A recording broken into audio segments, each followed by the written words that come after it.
Just as promised, Traveler and Paimon.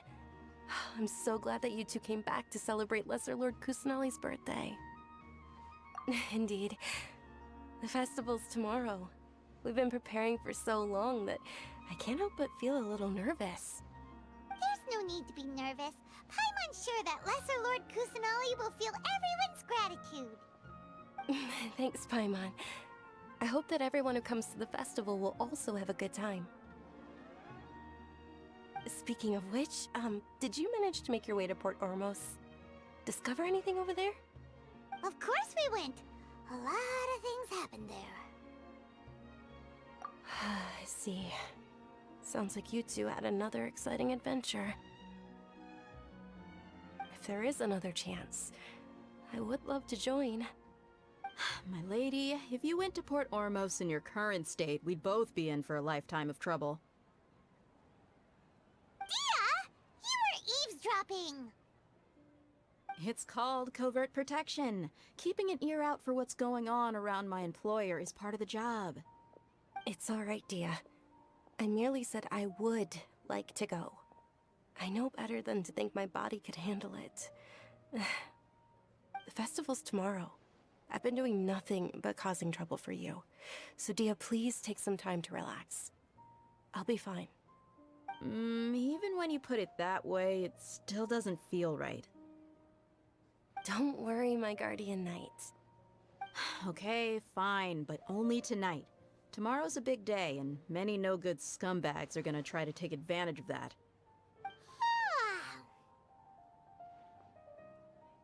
Oh, you two must be exhausted from your long journey back to the city. My apologies for not realizing this sooner. I've already prepared a room for you to rest. Please follow me.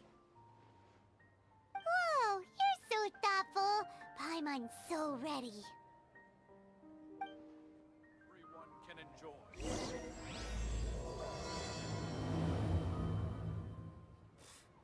What's so... Here we are. It's also fairly close to where I've been staying. It looks really nice.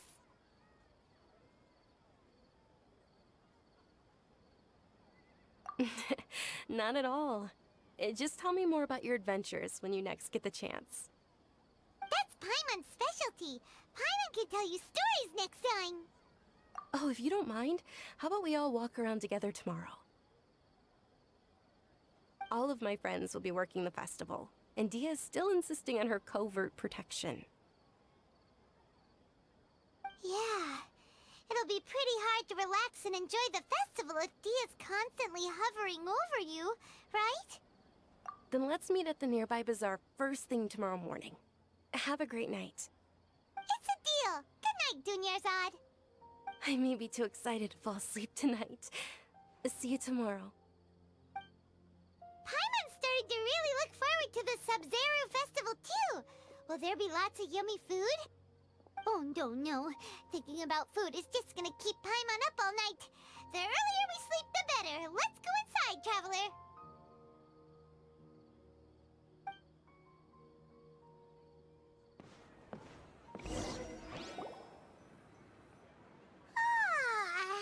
Did we oversleep? We should go meet Dunyarzad right away.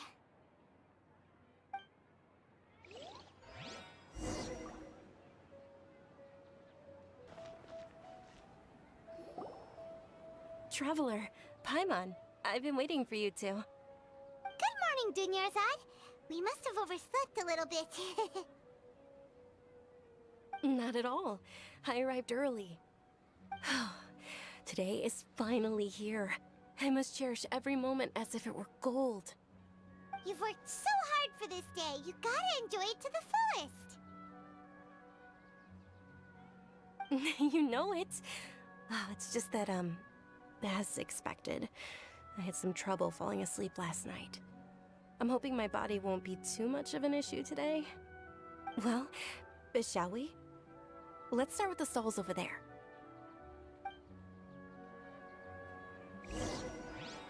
Many vendors came out of the blue to support the event, and they insisted on covering costs themselves.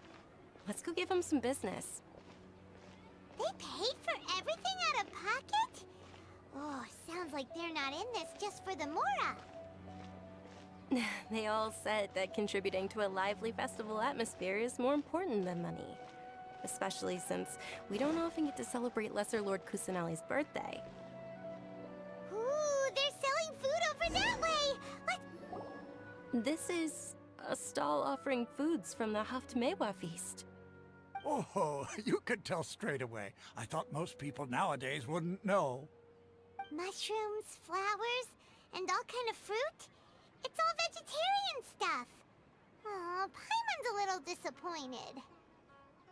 So, what's the Haftmewa feast you mentioned just now? It's another Sub-Zero's festival tradition. People used to set their tables with 7 different foods. Generally speaking, the most common selections were foods like Rukushifa mushrooms, lunar lotuses, Sumera roses, sunsetias, kapulatas, hara fruits, and zaytun peaches. So, the Sub-Zero festival is a vegetarian holiday? You don't have to be a vegetarian to enjoy the spread. We just use the 7 foods to symbolize the 7 virtues of the Dendro Archon. Wait, but if that's the case, if Sumero uses vegetarian food to represent the Dendro Archon, then wouldn't the Pyro Archon's festival be full of food like roasted fowl, juicy meatballs, grilled steak? Oh, Traveler, we have to go to Natlan as soon as possible! I hope your wish comes true one day, Paimon. Thanks! Alright, how about we also check out some of these other stalls?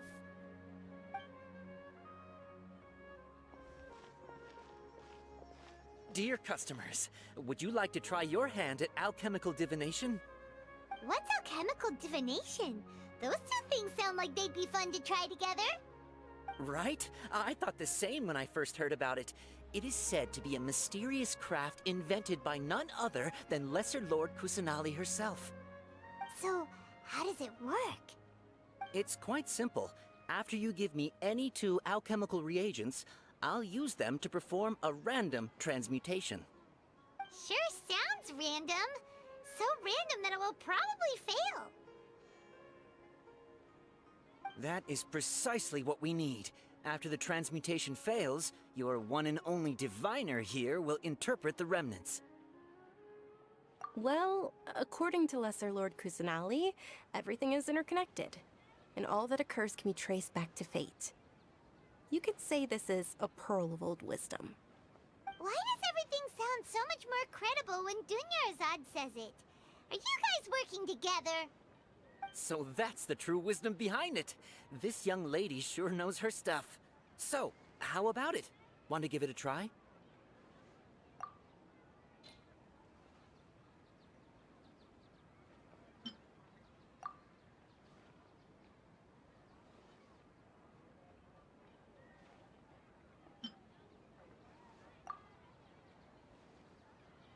This new ship is so ridiculously overdesigned. Okay, one moment. It's the moon. Paimon wants to take a look too! Is it? It looks more like a pie that Paimon bit into. Generally speaking, the moon signifies... It means... Wait a moment. Is he really looking it up in a book? Oh, I remember now. It means illusions and lies. Illusions and lies? That sounds rather ominous. Yes, but this book says that if you trust your intuition and overcome your fears, the sun will surely rise. He's not even trying to hide his book anymore. Naturally, fate will only ever show you the beginning of a journey. It is up to you to forge your own ending. Oh, thank you so much. I'll keep that in mind. Oh, it's nothing. I'm just learning as I go. Guess that was still pretty interesting. Okay, on to the next stall. They say the Sub-Zero's festival was very lively a long, long time ago. The diviner's interpretation is the most important part of alchemical divination. I just consulted the book to make sure you got the correct message.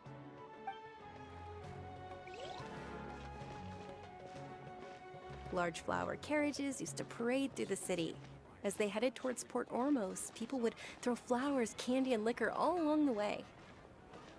Dunyarzad's eyes are sparkling right now.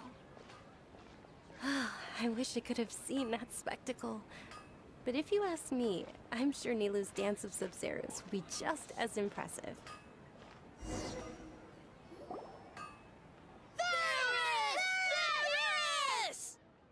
Attention!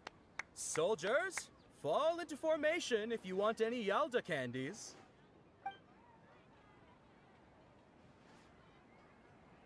It's a weird guy with a weird hat. Hey, it's Dunyarzad! Wow!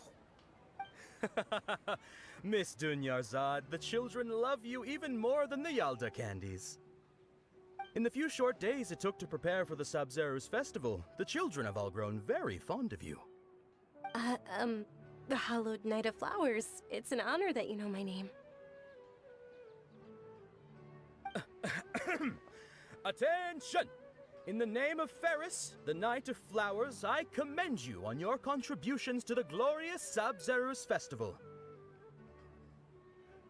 All right, little soldiers. Take your Yalda candies and don't forget your loyalty to Lesser Lord Kusanali. Dismissed! Yes, Knight Ferris! Just what is going on here? Ferris, the Knight of Flowers, is another Sub-Zeros festival icon, and one immensely popular with children. In the past, the actor portraying Ferris would also sit on a flower carriage. It's all thanks to Miss Dunyarzad's sponsorship that the children can make such wonderful memories today. As are we to you, Vihar. Oh, not at all. Oh, speaking of tradition, do you want some Yalda candies? They're a festival staple, and I happen to have some boxes readied here. Take a look and pick whichever one you want. Whichever one. Don't these boxes all look the same? That is the fun part. Each box contains a random flavor. It's up to the luck of the draw. Flavors include lavender melon, hara fruit, sunsetia. Ooh, those all sound pretty good. And there's also lizard tail and oni kabuto. Huh? What's up with those two flavors? Oni Kabuto is a little spicier than Lizard Tail. Dunyarzad, you tried them before? Traveler, help Paimon pick one. Paimon wants the Sunsetia flavor. It's all right. Paimon believes in you. I also believe in your intuition. Great. These boxes of candy are numbered 1 to 5 from left to right. Which one do you want?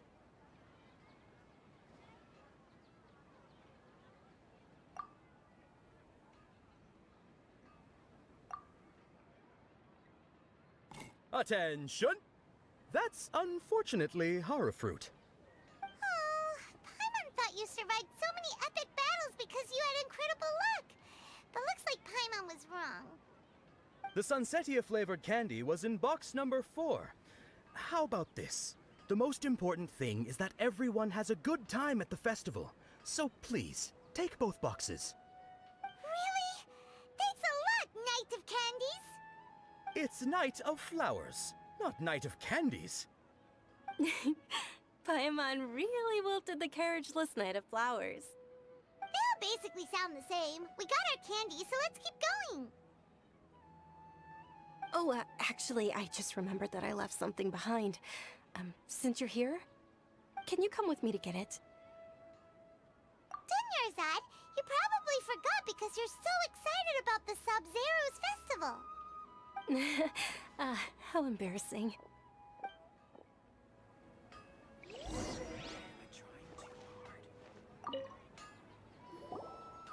Attention, young soldiers! Are you here to join our ranks?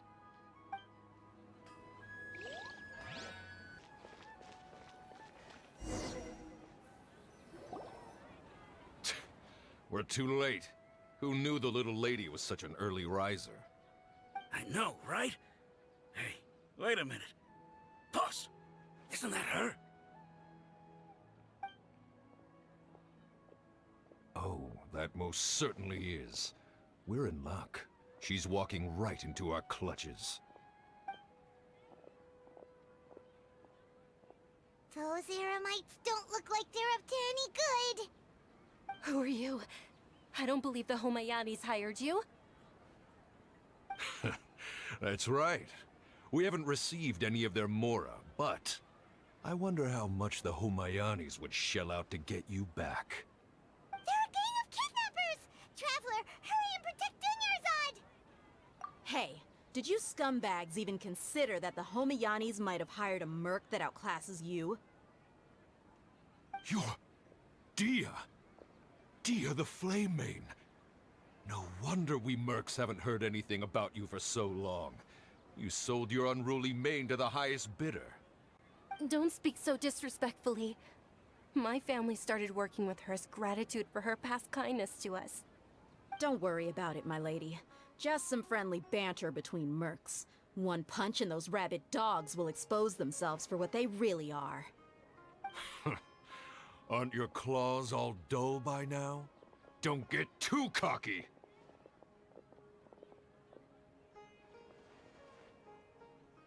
Traveler, take Miss Dunyarzad to a safe location. No, we're gonna stay and help. There's too many of them. You're right. All right, fine. Please be careful, Dia. Don't waste your time worrying about me. This is my job. Look out for yourself. After I've wiped the floor with them, I'll go find you all.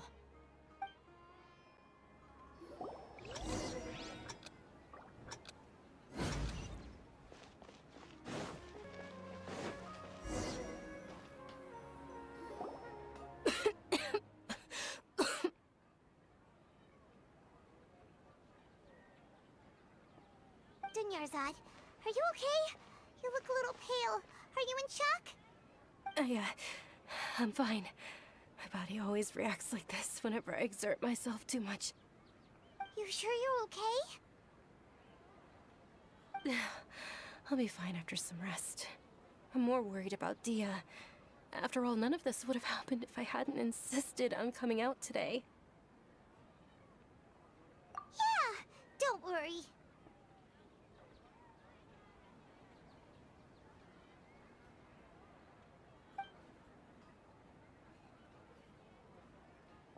My lady, Traveler, found ya. Dia! You took care of them so fast! Any more of them? Or rather, did anyone follow you? Dia, your arm. Oh, this? I'm fine. It's just a scratch. Normally, they wouldn't have been able to land a hit on me at all, but I'm still getting used to this new greatsword. Please, let me take a closer look. Come on, it's nothing. Us mercs aren't as fragile as you think. Hold on, you said something about a new greatsword. What happened to the one you were using before? About that. Well, I sold it, because I was low on mora. Stuff like this happens every now and then. It can't be. The anonymous donation that was used for the venue's final round of preparations?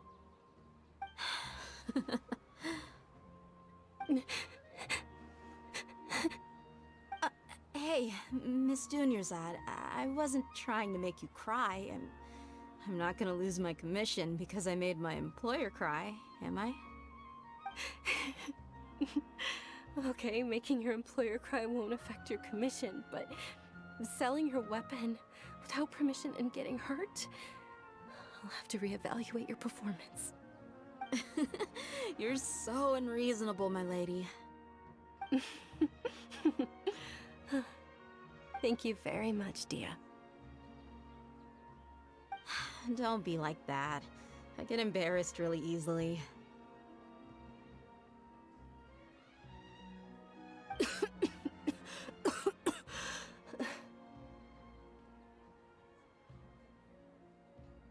you feeling unwell again, Dunyarzad? My lady, your condition. Traveler, Can you take her somewhere to rest? I'll look around the area to make sure we're safe from an ambush. Truly, I'm sorry for the trouble, everyone.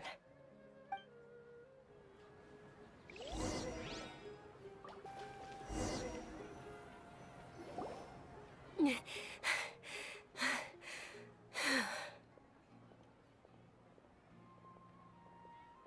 you feeling better, Dunyarzad? Yes, much better. Just give me a few moments and I'll be good to go. I didn't realize you were concerned about it. I guess I shouldn't continue to keep it a secret. I was actually born with Elazar. It's terminal now. Can't believe it's Elazar. Oh, you've already heard of Elazar. In that case, you probably know about its severity. Sumeru's current medical advancements still haven't been able to find a cure. The disease's progression can only be delayed through environmental therapy. Dunyarzad. There's no need to be sad. I've always lived with Elazar and I came to terms with it a long time ago. Compared to the simple fact that I'm afflicted with this, its effects on my life have been much more painful. I know that my family loves me dearly. They've done all they can to provide the best environment for me so that I can live for that much longer. However, I know I will one day succumb to this. Did you know? Before I ran away from home this time, the world outside of my home didn't even know that I existed. Since I was a child, all I could do was sit on my bed and stare at everything outside of my window. I'm sure my family's worried and disappointed in me for running away, but I just didn't want to have any regrets. I wanted to meet other people. To me, there's nothing more beautiful than being able to meet and speak with others. Not to mention the incredible time spent preparing for the festival. The joy on everyone's faces here, and all the support I've received from friends like Dia. This way, when my final day does arrive, it will be less sorrowful. At the very least, many people will remember that I once existed in this world, right? As long as you don't forget Paimon, Paimon also won't forget about you. No, even if you forget Paimon, Paimon will still remember you. Thank you two so much. I apologize for the depressing conversation. This is out of character for me. To be honest, Lesser Lord Kusanali gave me the courage to do all of this. If it weren't for her encouragement, I wouldn't have taken that first step. Thanks. There will always be frustrations in life, but I know that the point of living is not to leave behind any regrets. Oh, right. Isn't it almost time? Huh? Almost time for what? Isn't the Dance of Sub-Zeros about to begin? It's the part of the festival that I've been looking forward to the most. Nilu will recreate that legendary scene with her most splendid dancing. And the Sub-Zeros festival will conclude amid everyone's applause and blessings. And with that, my wish will also... Then what are we waiting for? Let's go to the stage! Yeah, we should still make it in time.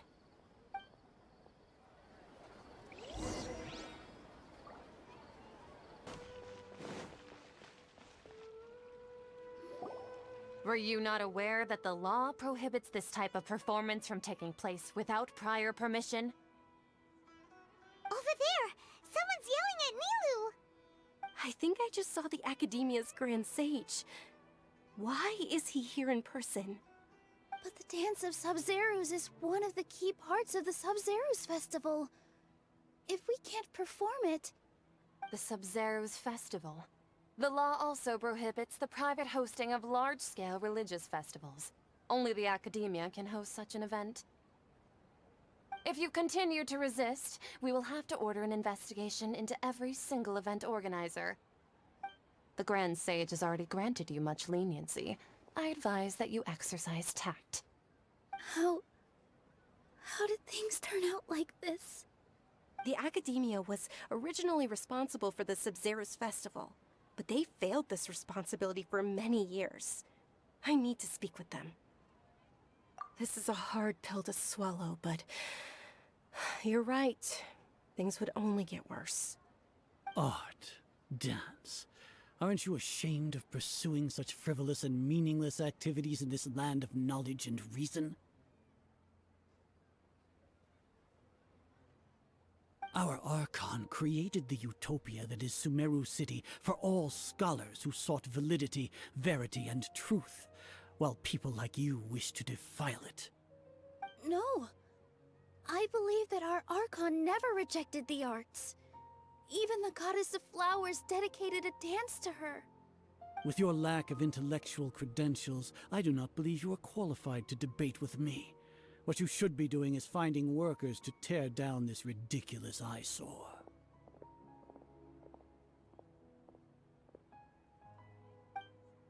When we return, have the scribe draft an ordinance before the next Nyargarbaha Day that prohibits public art performances. We will announce it to the public later via the Akasha. Understood. I will inform him when I return.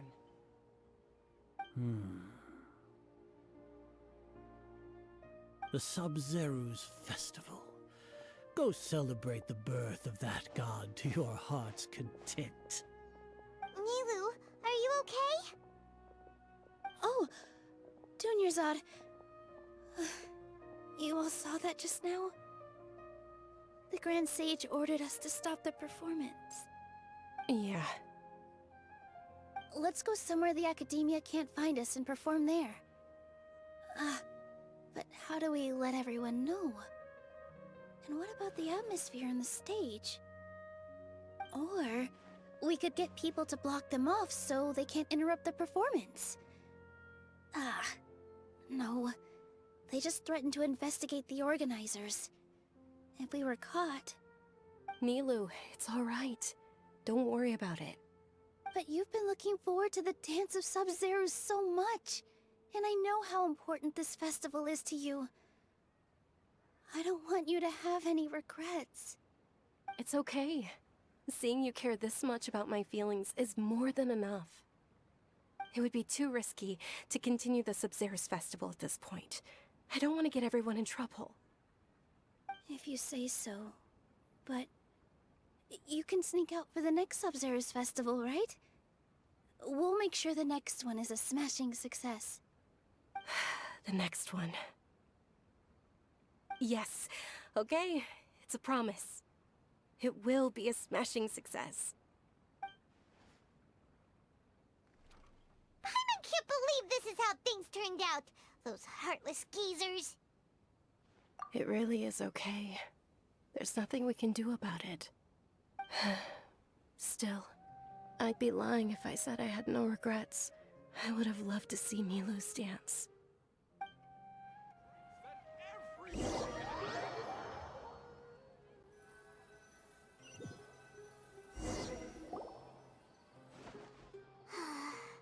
A lot happened today. It's a shame the festival ended the way it did. Nilu and Dunyarzad promised to make the next Sub-Zero's festival a success, but Dunyarzad is running out of time.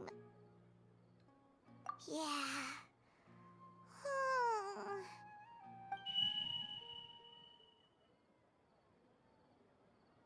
All connections have been secured to construct the most stable framework possible. The project has entered its most critical phase. Power has begun to flow from...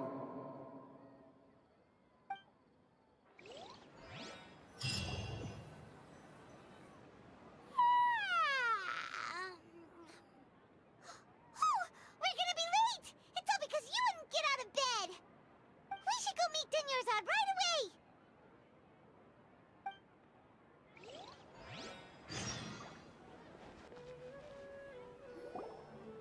Good morning, Dunyarzad. Sorry we're late. Not at all. I arrived early. You seem kinda tired. Did you not get enough sleep? I'm doing well. There's no need to worry. Shall we go? Let's start with the stalls over there. Sure!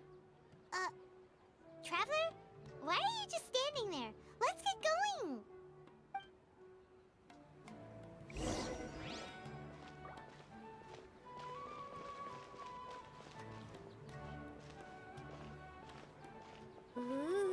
growing food over that way. Let's go take a look.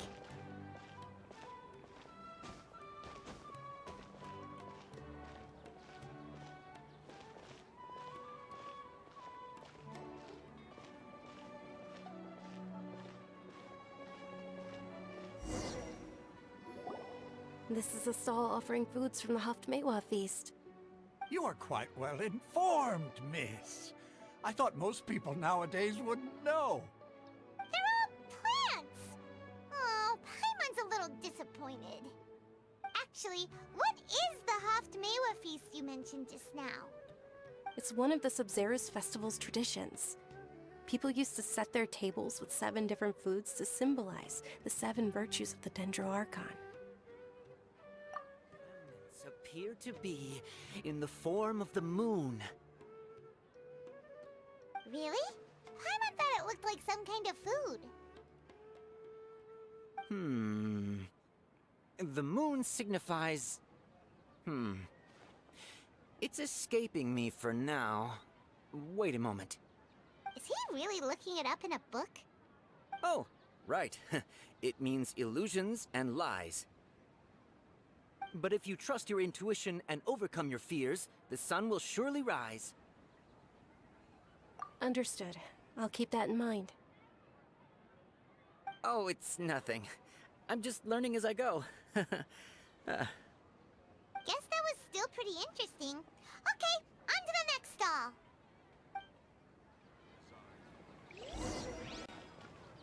So, where to next?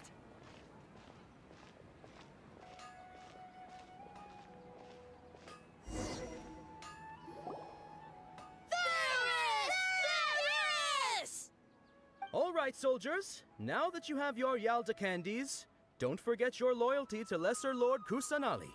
Dismissed! Yes, Knight Varys! What's going on? Is this a play? Ferris, the Knight of Flowers, is another Sub-Zerus festival icon and one immensely popular with children. It's all thanks to Miss Dunyarzad's sponsorship that the children can meet the Knight of Flowers. Oh, do you want some Yalda candies? I happen to have some boxes readied here. Take a look and pick whichever one you want. What's to pick? Don't these boxes all look the same? It's not that simple. Each box contains a random flavor. It's up to the luck of the draw. Flavors include lavender melon, hara fruit, sunsetia. Ooh, how interesting. And there's also lizard tail and oni kabuto. Ugh, why do those flavors even exist? Traveler, help Paimon pick one. Paimon wants to eat the sunsetia flavor. Great! These boxes of candy are numbered 1 to 5 from left to right. Which one do you want?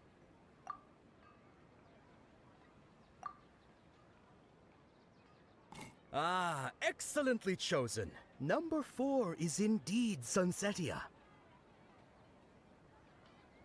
Ha-ha! Paimon bet you had incredible luck, and Paimon was right!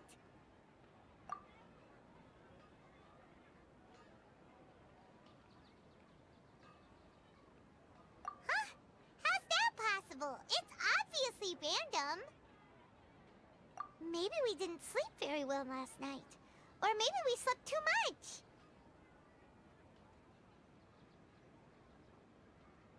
Oh, sure. Huh? Where are you going? You're just gonna walk off like that?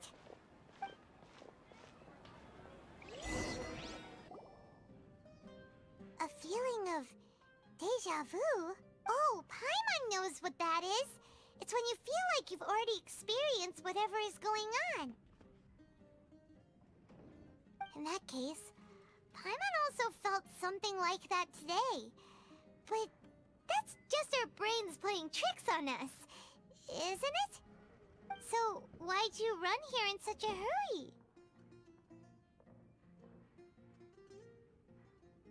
So that's it! You're intentionally doing things you usually wouldn't and seeing if you still get that same feeling of deja vu. Welcome, you two. Are you here for lunch? What would you like to eat? Got it. You don't look like you're from these parts, but I gotta say, you've got good taste. I'll give this order to the kitchen. Coconut charcoal cake? Isn't it that burned thing that didn't look tasty at all? Oh, Paimon understands what you're trying to do now. You'd never normally order something like this.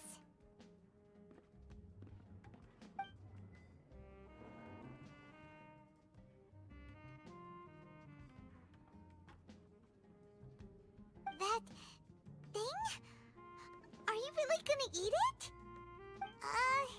Isn't this going a bit too far?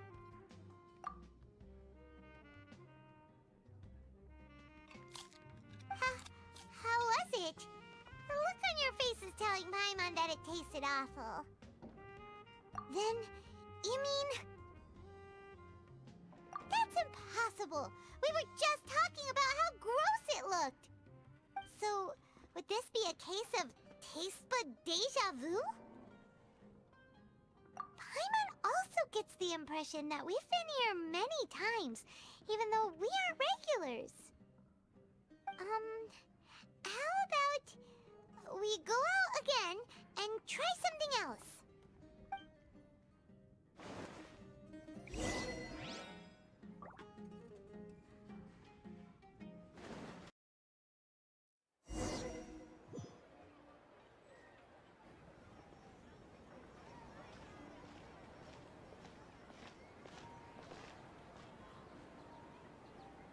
Hey, Dunyarzad is sitting by herself on that bench over there.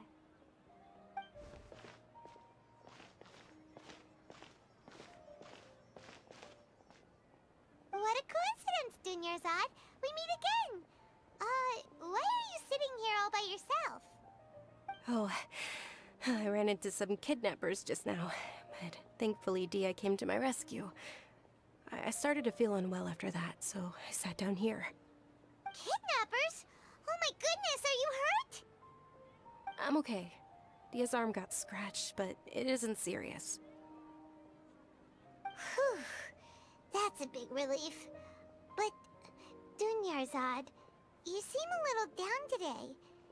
It's the Sub-Zero's festival, and you've been looking forward to it so much. Not at all.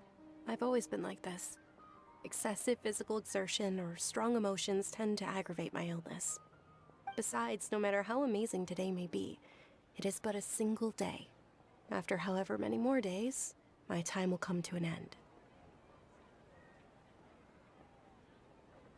Paimon doesn't quite follow you, and Paimon feels like something's really got you down right now.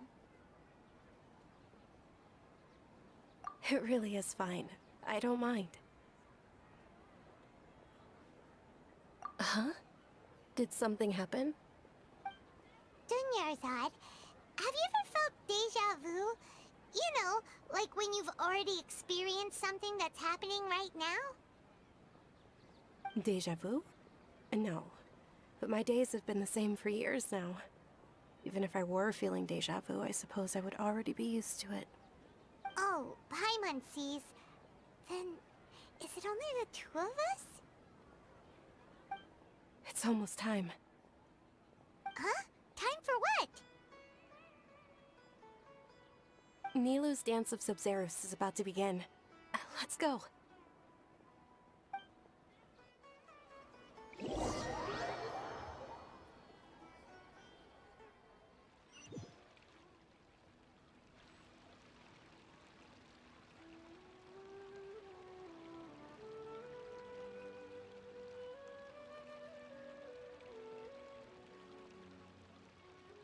With your lack of intellectual credentials, I do not believe you are qualified to debate with me. What you should be doing is finding workers to tear down this ridiculous eyesore. When we return, have the scribe draft an ordinance before the next Nyagarbaha Day that prohibits public art performances. We will publicly announce it later through the Akasha. Understood. I will inform him when I return. The Sub-Zero's festival. Go celebrate the birth of that god to your heart's content.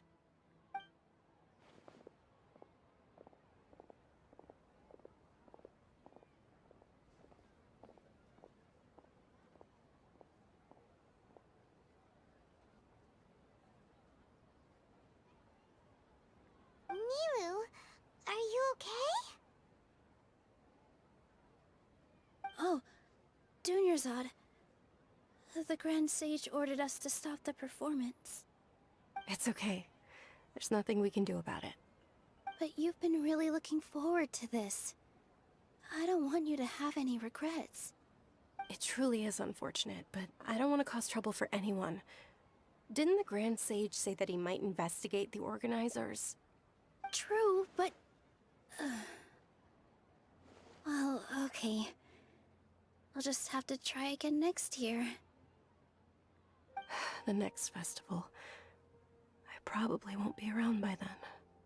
Wait, what did you just say? No, nothing. I'll be heading back to rest. Thank you for your help, everyone. Paimon can't believe what those heartless geezers did! Did Dunyarzad already go back? We should also return and get some sleep.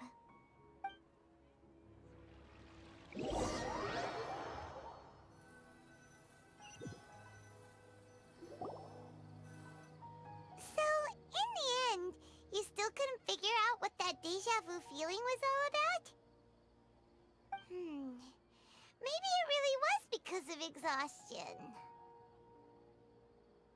Same here.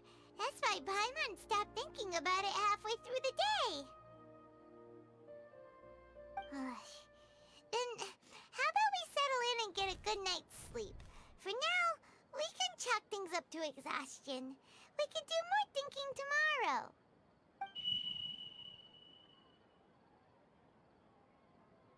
Observing a modest drop in the output of jnana energy, but values still remain within normal parameters. Continue to monitor for variances in the data and find the cause as soon as possible.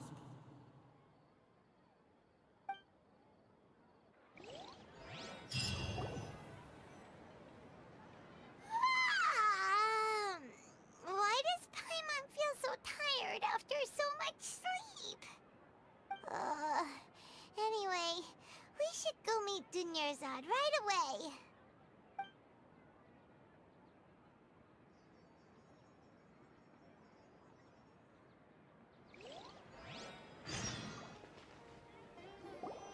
Good morning, Dunyarzad. Sorry to keep you waiting. Not at all. I arrived early. Huh? Paimon thinks you sound kinda tired. Did you not get enough sleep? I'm doing well. There's no need to worry. Shall we go? Let's start with the stalls over there. Great idea! Let's get going! Traveler? Hey.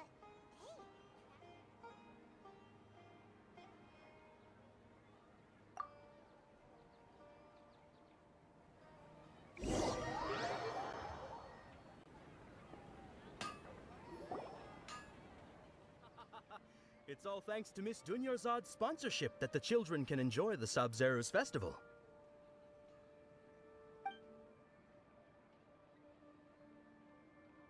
Oh, are you interested in Yalda candies? I have some boxes of candy here. Pick whichever one you want. Not much of a choice. All these boxes look the same. It's not that simple. Each box contains a random flavor. It's up to the luck of the draw. Flavors include lavender melon, hara fruit, sunsetia. They all sound pretty tasty. And there's also lizard tail and oni kabuto. Huh? What were those last two? He'll help me choose. Paimon wants to eat the sunsetia flavor. No problem. These boxes of candy are numbered 1 to 5 from left to right. Which one do you want? Oh, I like your confidence. No hesitation at all. Oh, congratulations! Number 4 is indeed Sunsetia.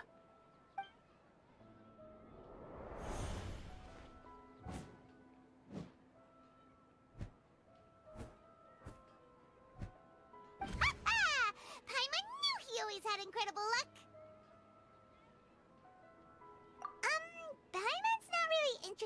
other flavors. Ah! Wait. How did you know? Don't tell me that you already knew which flavor was in each box. What? He was right about all of them? That couldn't have been luck. How is this possible? I packed all those boxes this morning and they've been sealed ever since. You couldn't have known beforehand. Mind reading? X-ray vision? Or some kind of magic trick? This is way too freaky. Tell us what's going on! Since when did you get superpowers? Traveler?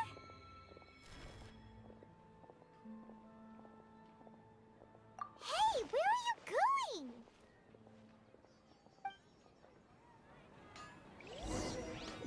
What's going on? Did you see something? Us leaving Dunyarzad without letting her know is kinda rude, you know.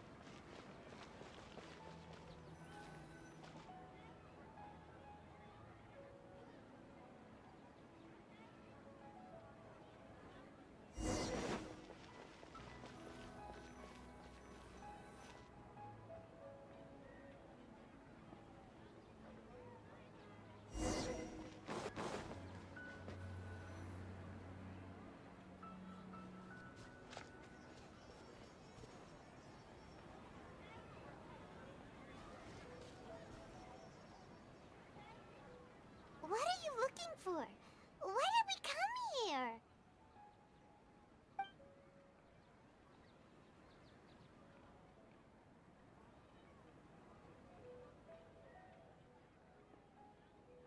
Traveler?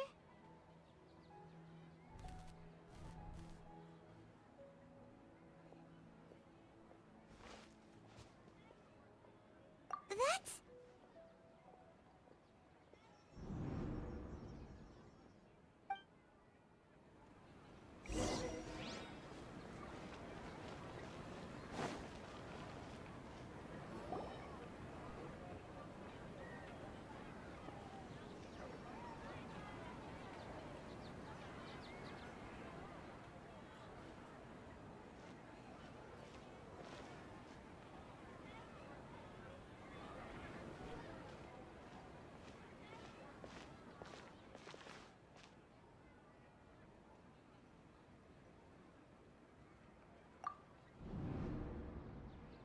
Look!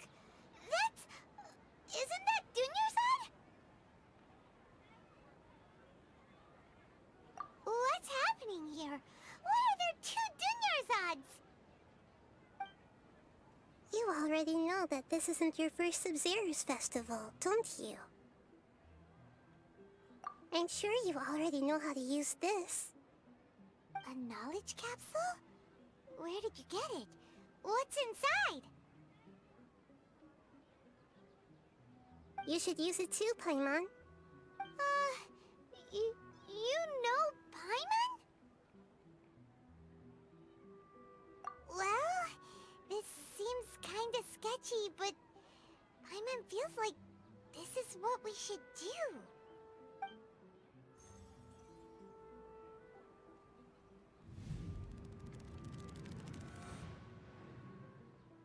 What the? This is our 20th time at the Sub-Zero's festival? Huh? No. The 30th? 40th? Just how many times have we been to the Sub-Zero's festival? Have we been trapped in a single day?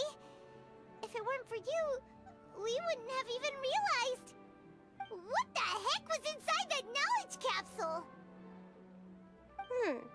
Your memories are still scrambled? Try your best to remember.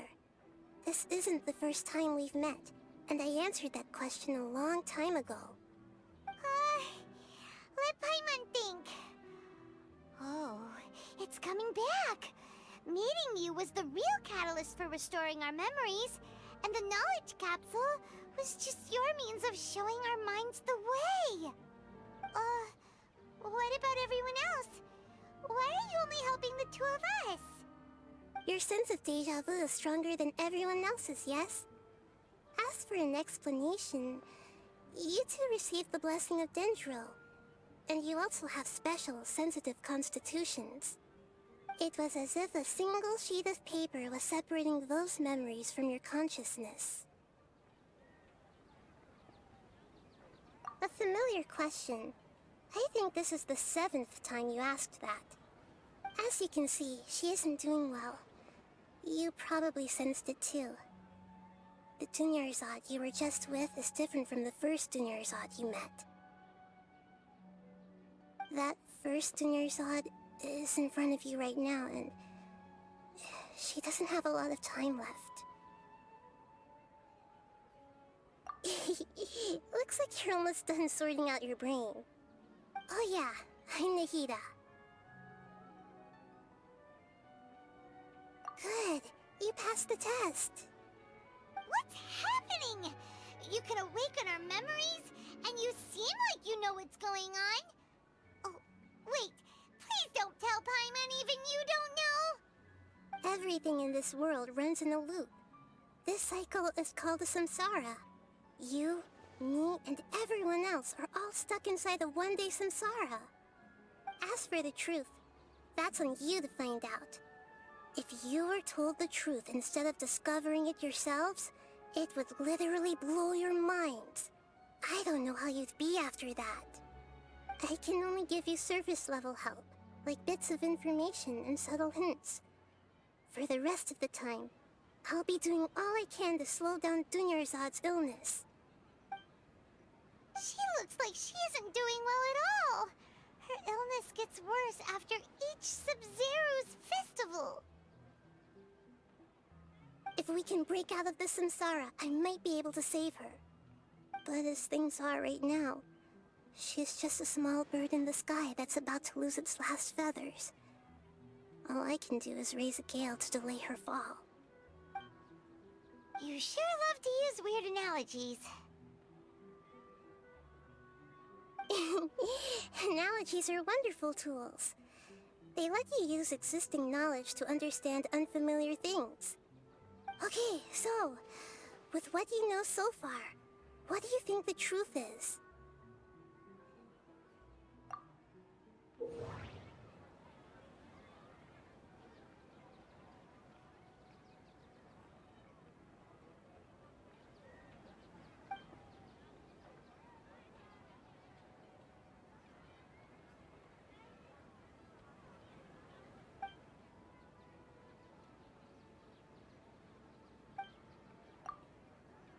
What's happening right now seems to have happened before.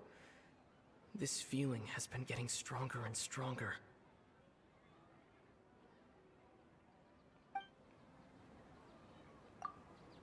My mind feels exhausted, even though I haven't done too much thinking. What is going on?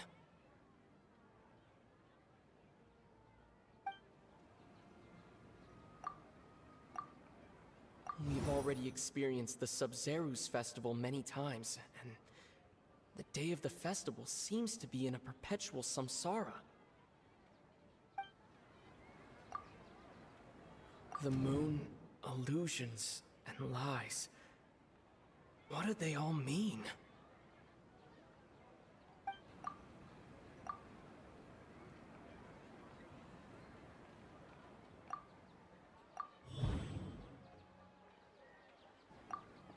That should be it. The flow of time is endlessly cycling within one single day.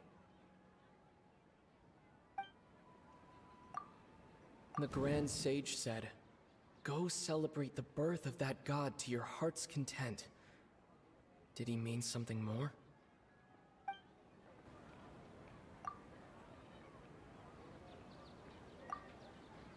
A time loop. You've given similarly wrong answers in the past. A pity. Still the wrong answer? Paimon thought that made a lot of sense. It feels like time's just repeating itself. A simple time loop can't explain some of the phenomena. You two are still missing a lot of information.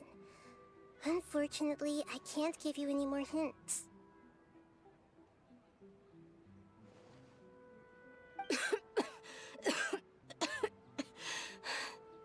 Dunyarzad! Dunyarzad. The Sub-Zero's festival is happening every day, but that doesn't mean we can waste an infinite amount of them. Hurry and find the truth before today's festival ends.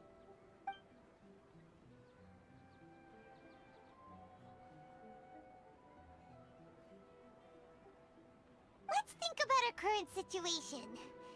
To save Dunyarzad, we have to escape the samsara of the Sub-Zero's festival. And to do that, we need to figure out what's happening. The truth. Nahida rejected the idea of a time loop, so we must have missed something, right? Paimon's memories say that we've already done this many times, but let's go talk to people again. It's more productive than sitting here and scratching our heads. Why don't we start with those stall owners?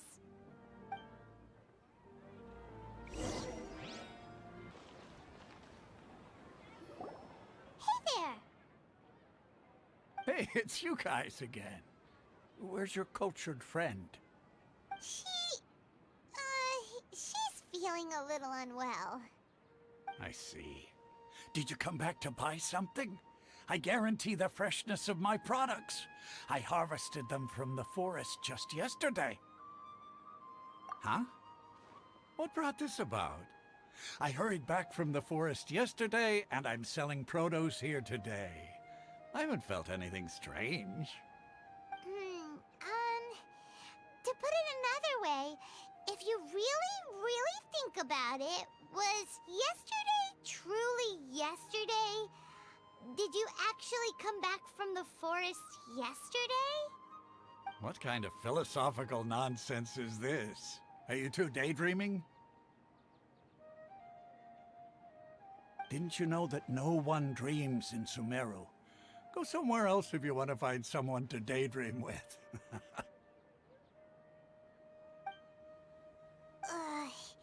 He actually has a point. Is this a dream? Is everyone dreaming? True. It's so weird that people here don't dream. Why is that? Anyway, if this all really were just a dream, we would have woken up a long time ago. Let's keep asking around.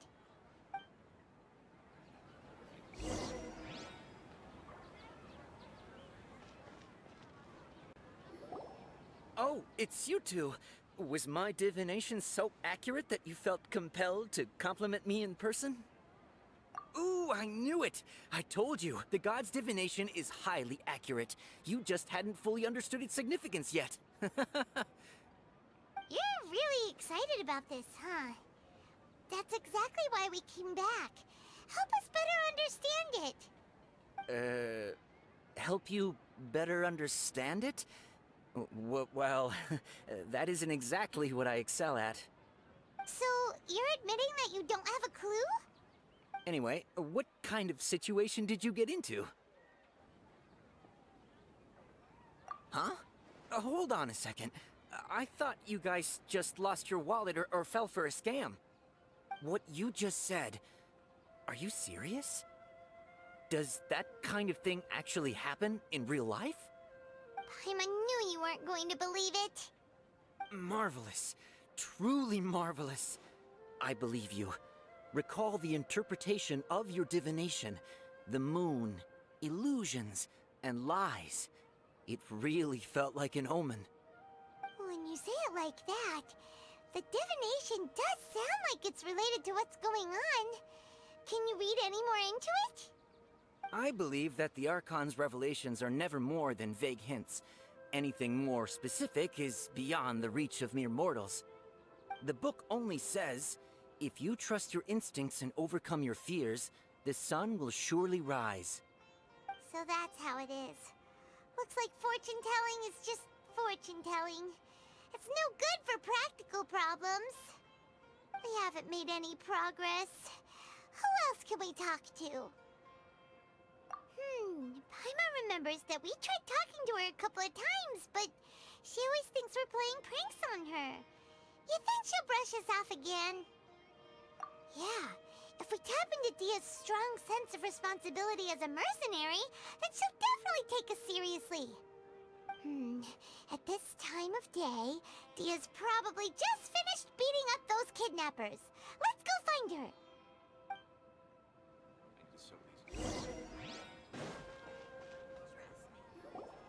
I'm fine, my lady. It's just a scratch.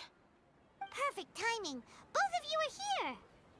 Paimon, Traveler, you came at just the right time. Listen, there was a dangerous Huh? You saw? Then why didn't you jump in earlier? If someone was protecting Miss Dunyarzad, I could've went all out. Anyway, can you do something for me? You want the Traveler to take Dunyarzad somewhere to rest up while you check to see if there's still any kidnappers around. Did Paimon get that right? How did you know what I was going to say? We need to say something convincing.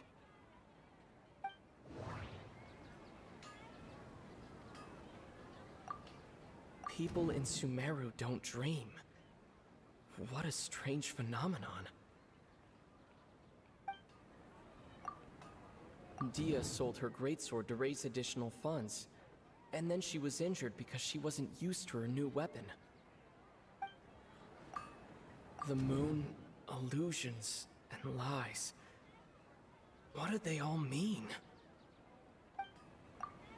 My mind feels exhausted, even though I haven't done too much thinking. What is going on?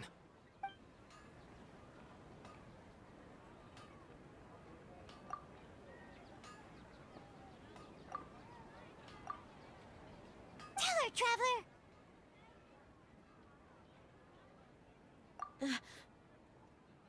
I didn't tell anyone about that. Including Miss Dunyarzad. You couldn't have known. And just now, you literally took the words right out of my mouth. What's going on? Alright, so this is the situation.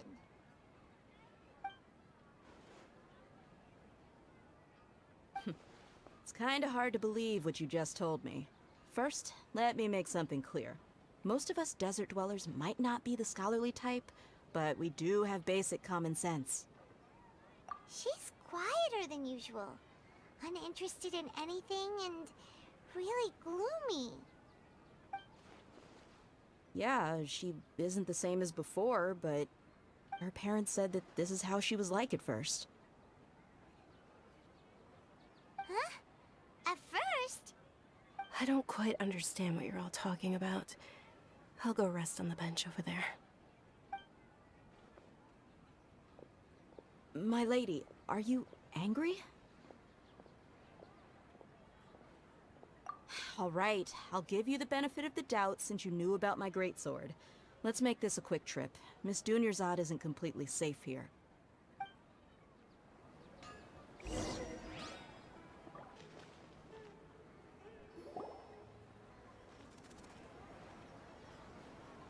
Nahida! We brought a friend! Are you busy? I thought I told you that it won't help to bring anyone here. We just wanted her to see the real Dunyarzad's condition. The real Dunyarzad? Where and who are you talking to? Huh? I told you that you two are special. Other people can't see me or Miss Dunyarzad here.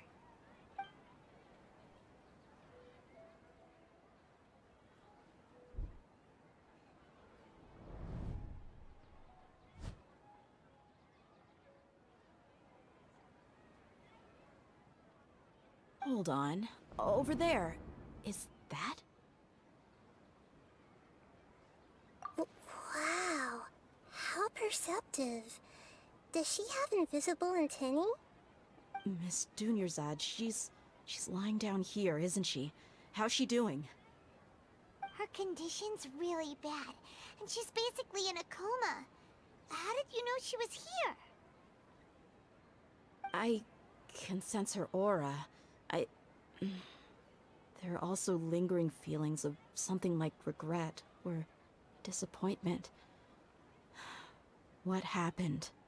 Do you believe us now? The Sub-Zero's festival has been repeating itself. So, you think the sages are behind this? Yeah, they've always been against us. Wouldn't surprise me if they're using the Akasha to intentionally repeat the Sub-Zero's festival as a sick joke. You have a point. Aside from the Dendro Archon, the Academia's sages are the only ones in Sumeru who could pull off something like this. Maybe there's more to the Akasha than we know. Right! Didn't you awaken our memories using something that looked like a knowledge capsule? That means you must know something about the Akasha! The Akasha relies on the power of a gnosis to operate, as it is the manifestation of the God of Wisdom's power. It compiles the wisdom of the entire populace, and it grants knowledge to the people. A gnosis could do that? No wonder the Akasha is so magical. It's being powered by the gnosis of Sumeru's Archon. So, this Nahida you mentioned, what did she say? She said, and Paimon quotes, "The Akasha relies on the power of a gnosis to operate, as it is the manifestation of the God of Wisdom's power. It compiles the wisdom of the entire populace, and it grants knowledge to the people." Compiles the wisdom of the entire populace and grants knowledge to the people.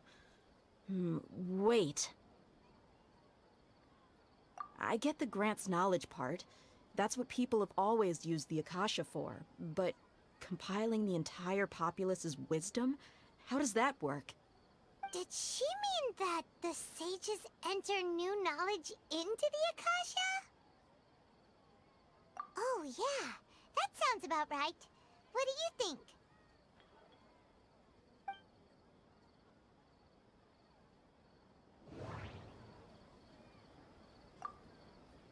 People in Sumeru don't dream. What a strange phenomenon. What's happening right now seems to have happened before. This feeling has been getting stronger and stronger. My mind feels exhausted, even though I haven't done too much thinking. What is going on? Okay, Nahida said the Akasha relies on the power of a gnosis to operate, as it is the manifestation of the God of Wisdom's power. It compiles the wisdom of the entire populace, and it grants knowledge to the people.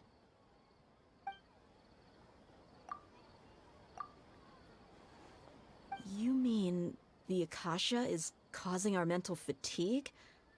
Huh. Now that I think about it, my head's been feeling unusually heavy. When the desert dwellers set off on their quest for knowledge, a sage once said, "Knowledge always comes at a price." Compiling the entire country's knowledge. You think the Akasha pulled a 180 and is extracting information from us? Who knows? The Akasha can put knowledge into our heads, so who's to say that it can't also poke around in there? We don't know any specifics. What's the point of doing something like that? Just think about it. If you could combine the knowledge of every single person in Sumeru, then you can basically turn Sumeru City into a single massive brain. This hive mind could make breakthroughs in problems that even the smartest geniuses can't crack. An excellent deduction. And the analogy comparing Sumeru City to a massive brain? I love it. In that case, we should take off our Akasha terminals right away. Maybe that'll solve this problem. Yeah, I was only wearing this for show in the first place. Didn't expect the sages to cook up such a conspiracy. Mark my words, when this is over, I'm getting evidence and exposing this whole thing to the public. How does everyone feel? Huh? What is it? Oh, that! Paimon knows what you're talking about. It's a single soft beep that sounds like it's coming from the Akasha terminal. The sound of a beep. Could it be a prompt tone for when the Akasha is operating? That's probably an important clue. We weren't using our terminals, but we heard a beep anyway.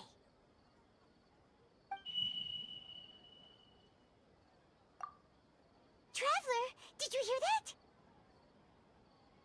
I heard it too.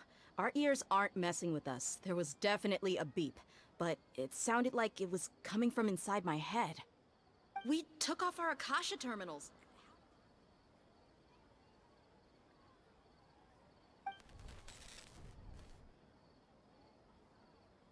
Phase runtime has exceeded its expected length. At this rate, there may be casualties. But we cannot lose all of our progress.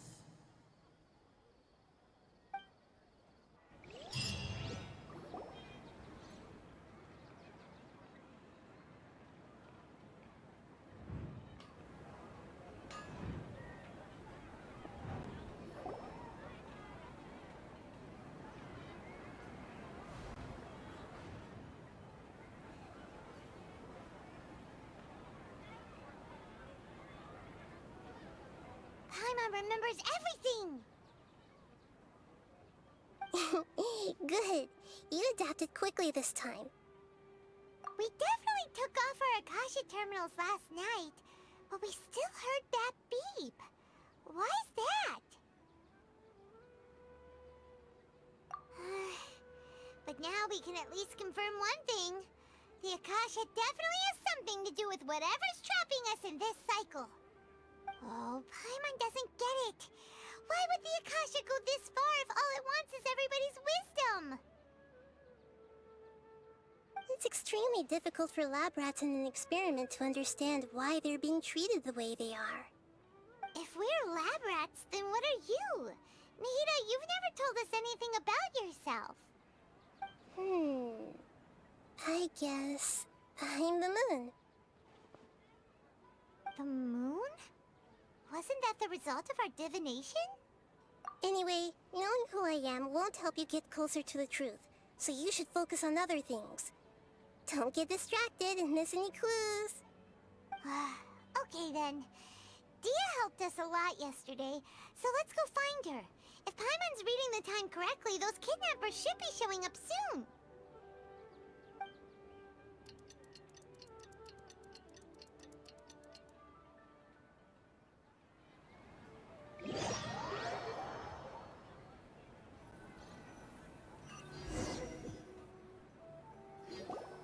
Ah, there you are. I've already taken care of those kidnappers. My lady, did you get hurt? Dia? What's wrong? Why are you both gawking at me like that? You didn't get hurt this time. Huh? What do you mean this time? Why are you so surprised that I managed to get out unscathed? Those kids were amateurs.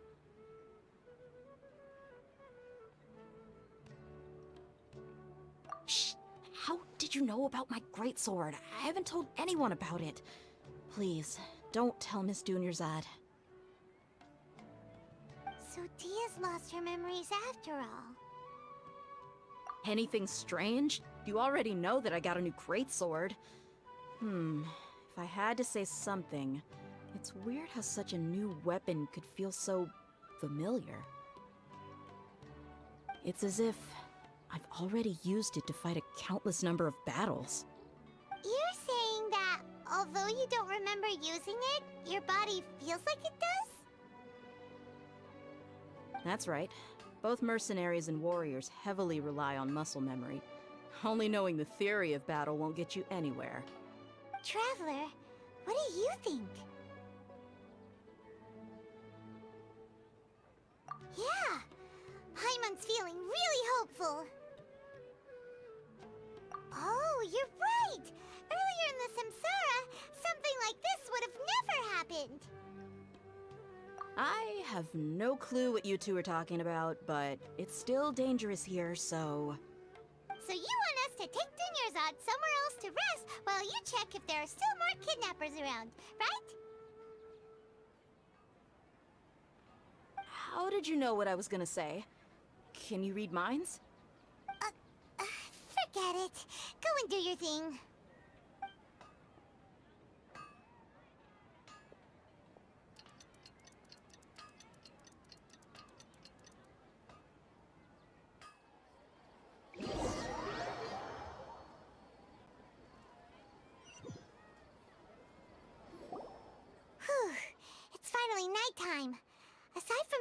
not getting injured, everything seems to have stayed the same. Listen, Nahida, we found out that Dia got out just fine today, even though she got injured every other time she fought the kidnappers. Do you think the Samsara has been broken? Have we saved Dunyarzad? Really? Good job on all that progress. Get some good sleep tonight. Hey, what kind of an answer is that? Tomorrow will come. Everyone assumes this is common knowledge, but the only way you can know that for sure is if you experience tomorrow. How many todays has it been? Is it possible that today will be followed by yesterday? Does tomorrow truly exist as anything beyond a made-up concept?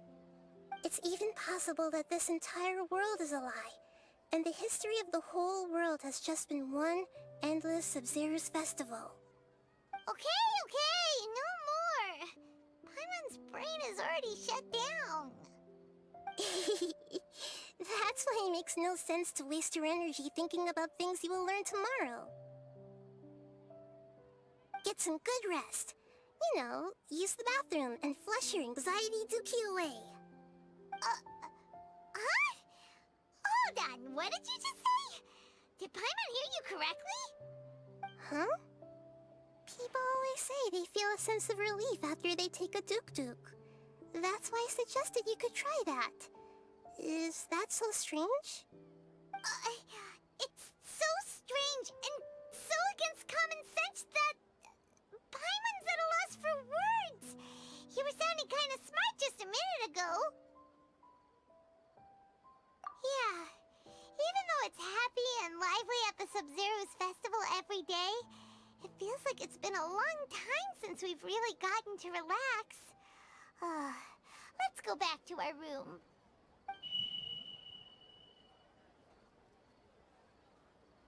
Continue the harvest.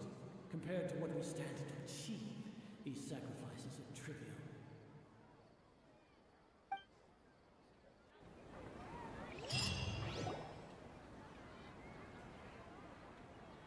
We're still in the same day! Nahida, you already knew last night that we didn't break out of the Samsara? Why did you tell us? Would there have been a point? You would have spent the night with new worries, with tomorrow still out of reach. In that case, you might as well rest within that brief moment of hope. An opportunity like that doesn't come by often, and I thought it might help you clear your minds. Paimon thought the Duke did that! Whatever. Guess you were looking out for us after all. Of course. In the time we've been together, you two have been everything to me. Paimon's flattered and everything, but maybe you're taking things a little fast. What I mean is, even though I had asked you to solve this puzzle, you two are still the only ones who can see me and sense my presence. In other words, if you weren't here, I may as well not exist. That's why you two have been everything to me. Get it? Nahida's talking about confusing stuff again. Anyway, that's enough chit-chat. So, Traveler, did the new clues yesterday help you gain a new understanding of the situation? Huh? Why are you scrapping your previous theory? Oh yeah, you're right! Gosh, how did we not notice that? In a simple time loop, people's physical condition should also reset. So, what's your new hypothesis?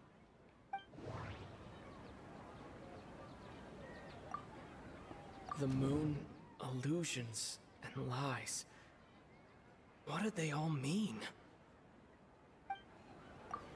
Mercenaries rely heavily on muscle memory, and Dia was able to use her experiences to avoid injury in later samsara cycles. The beep is a prompt tone for Akasha operations. We still hear it every night, even though we removed our Akasha terminals. Okay, Nahida said the Akasha relies on the power of a gnosis to operate, as it is the manifestation of the God of Wisdom's power. It compiles the wisdom of the entire populace, and it grants knowledge to the people. We've already experienced the Sub-Zerus festival many times, and the day of the festival seems to be in a perpetual samsara.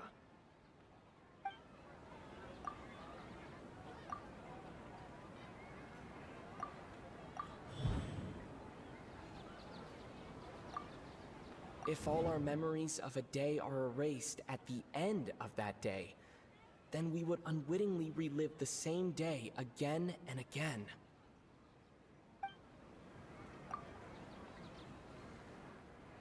Oh! Then the beep we hear every night could just be indicating the deletion of our memories! That's why when we wake up, everyone thinks the Sub-Zero's festival hasn't happened yet! It's already the next day, but everyone still thinks it's the day before! But muscle memory can't be erased. That's why Dia has been getting better at using her greatsword. Now everything makes sense! A brilliant deduction. Nahida, tell us if we're right or wrong. To put it simply, it's as if you've mistaken a pyro crystal fly for a firefly in the night. You lost sight of its true nature because you focused too much on your perception that it glows. That isn't simple at all! Why don't you go talk to Miss Dia again? You might learn something new. Right! She did help us find our latest clue after all. Let's go!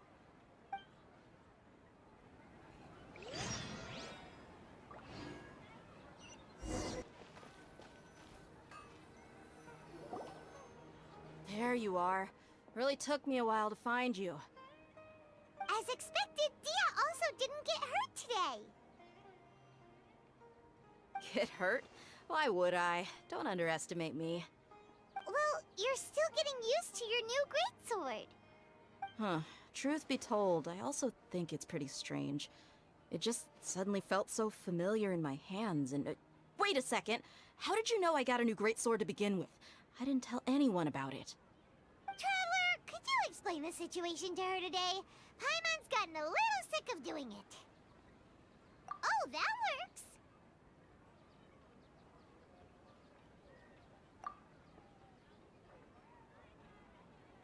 What happened to you guys while I was gone? Did you get brainwashed by some cult? Don't think too hard about it. Just take what we're saying at face value. Alright then, let me get this straight. You're telling me that my body's already gotten used to this greatsword, but my brain just doesn't remember it? Yes! Your memory's being erased every day! Then I'd have to disagree. That's impossible. Oh? Why do you think that? If we've actually been reliving the Sub-Zerus festival day after day, then what happened to the things we used, the money we spent, the food we ate? Common sense says my wallet should have emptied itself a long time ago. There's no way I wouldn't have noticed that.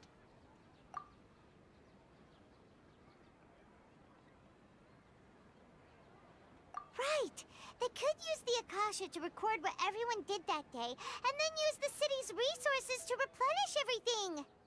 It's not very likely, but it's also not impossible. No, it is impossible. I've got proof. You have proof? Where? You two are surprisingly serious about this nonsensical discussion. Fine, I'll play along for a little longer. Come with me, Miss Dunyarzad. Please come along as well. I still can't guarantee that this area is safe.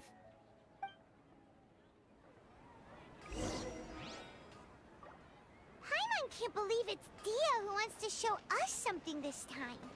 2 days ago, we were the ones taking her to see Dunyarzad.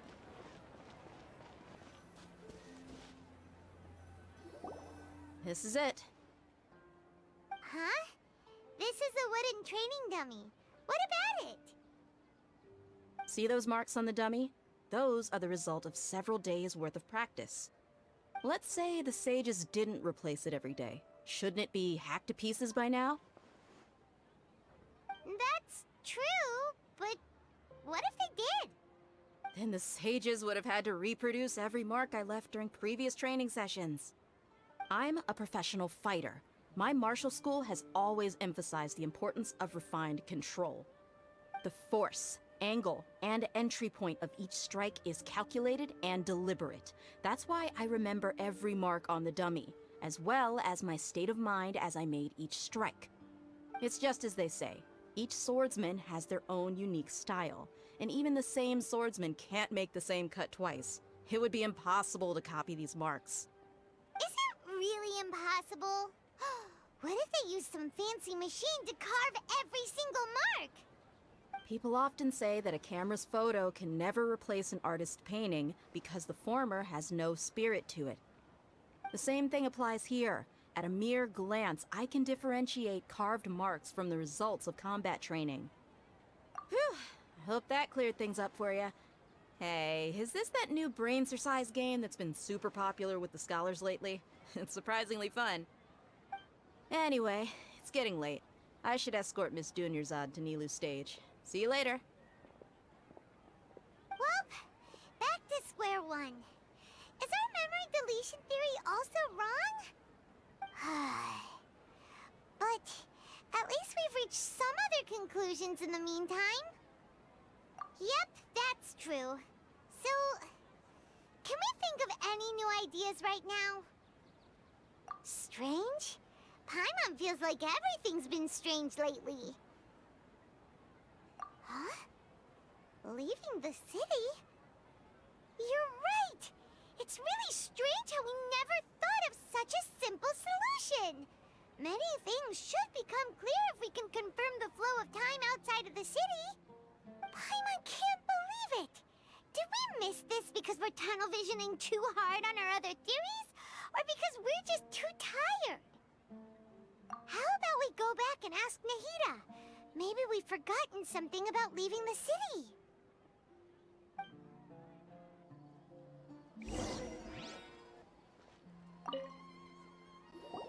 Nahida, we're back! You're back early today. Did you find something new? Sort of. We're mostly sure now that we're not in a time loop. And we also aren't in the real world. But at the same time, we have a new question. Leaving the city. As far as I remember, you've mentioned your plans to do that twice before. We did? But we don't remember anything. What happened after we talked about those plans? What did we say when we got back? Let me think. I don't think you ever actually told me what the outcome was. Oh, it's probably more accurate to say that both times you never came back the whole night. But you two sometimes stay out the entire night anyway, so at the time, I didn't think too much about it. It is true that sometimes we lose track of time during our investigations. Before we know it, it'll already be the next day. But still, neither of us remember anything about leaving town. Really? That's kinda strange. In theory, I should have already awakened all your memories. Yep, something here's definitely fishy. Let's get to the bottom of this tomorrow.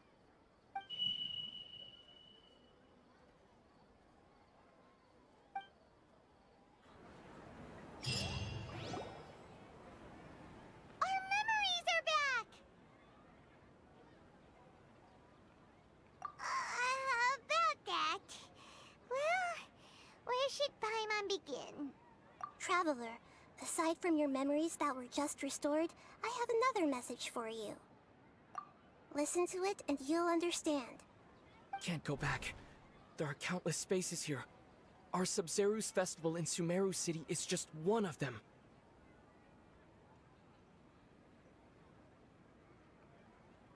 Traveler, you should be missing 2 days worth of memories. Paimon will fill you in. It's time to carry out our plan from yesterday. Okay, let's go!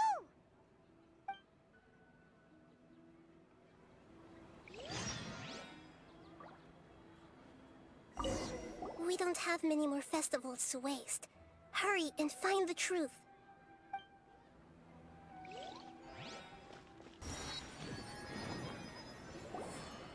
Why can't we leave the city?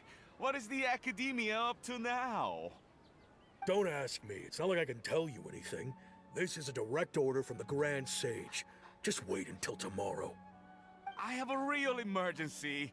My goods have already arrived at Port Ormos. If I don't hurry, they'll be stolen. That's your problem. Make sure you make a request in advance next time. But it's not like you can just predict business matters in advance. It looks like the Academia already announced a lockdown for Sumeru City today. How completely unsurprising. Let's go and question them. Hello, sir. Why can't we leave the city today? Here we go again. Don't ask me. I don't know either. We just received an order that no one is allowed to enter or exit Sumeru today. They didn't tell us anything else. Angering me won't get you anywhere. If I had that kind of insider info, I would have left this stupid post long ago. It looks like he really doesn't know. If we can't get anything out of him, let's take matters into our own hands. Why don't we climb over the walls? Those guards can't be everywhere at once. This is a good spot, and the guard hasn't noticed us at all. Let's hurry! Huh? Why? Are you going to leave Paimon behind? But what if things get really weird out there and you get into some trouble? Then Paimon won't be able to help you. Oh, Paimon knows that Paimon can't do much, but we've always been together, haven't we? Okay. Paimon will wait for you. Promise Paimon that you'll come back as soon as possible. Just a quick look. And please, be careful.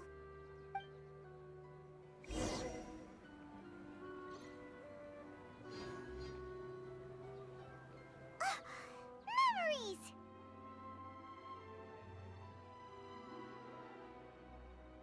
Traveler!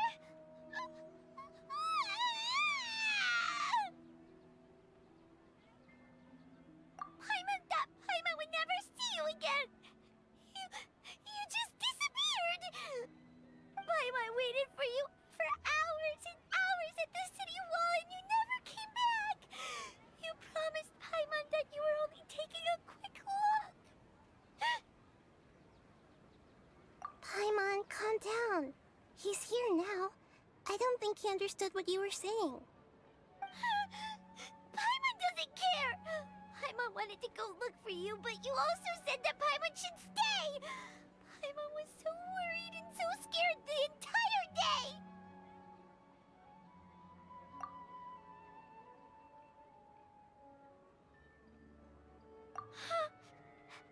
Okay. Paimon will forgive you. The most important thing is that you didn't actually disappear.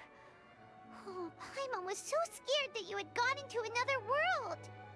Okay, Paimon, can you tell us your perspective of what really happened yesterday? I see. Using two people's different perspectives. After that, you left the city. Paimon kept her eyes on you the whole time, but then you disappeared in an instant.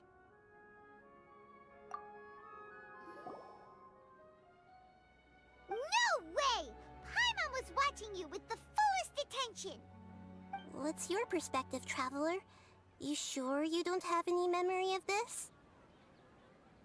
I guess that explains everything. You also lost your memories the last 2 times you tried to leave the city. Those days' memories can't be awoken. So, if we leave the city, our memories will be completely erased? It really sounds like something big outside of the city is being hidden on purpose. But this way, we'll also never discover what's outside! like a message? But how can we send it back? Don't look at me like that. I'm not used to being stared at. Well... Okay. You want something that can pass on messages, right? Give me some time and take care of Dunyarzad for me. Yep! Now we're talking!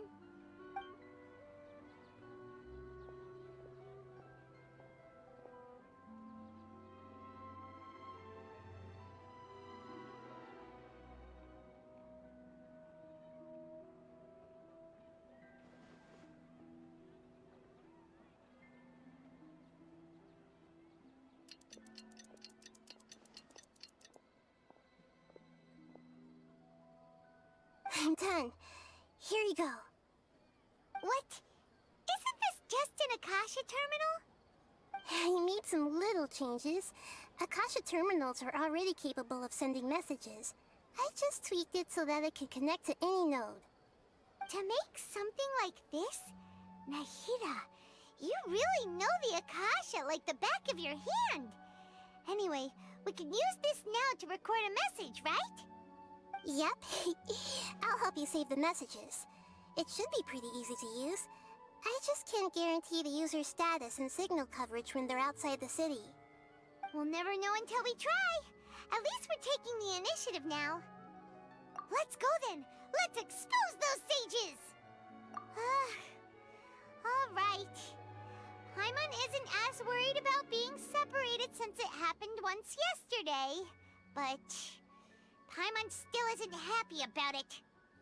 Okay. See you tomorrow, Traveler.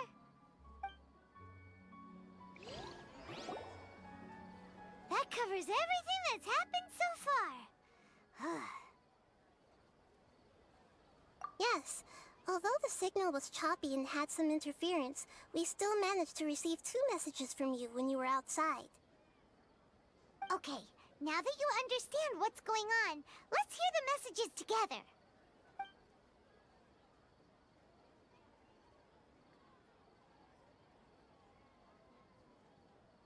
Can't go back. There are countless spaces here. Our Sub-Zeru's festival in Sumeru City is just one of them. I've entered another space. Before me are flowing sandstone and howling fish. Impossible and surreal sights. All these spaces are empty except for the occasional ones that contain mute puppets rather than people. I can't sense any human presence.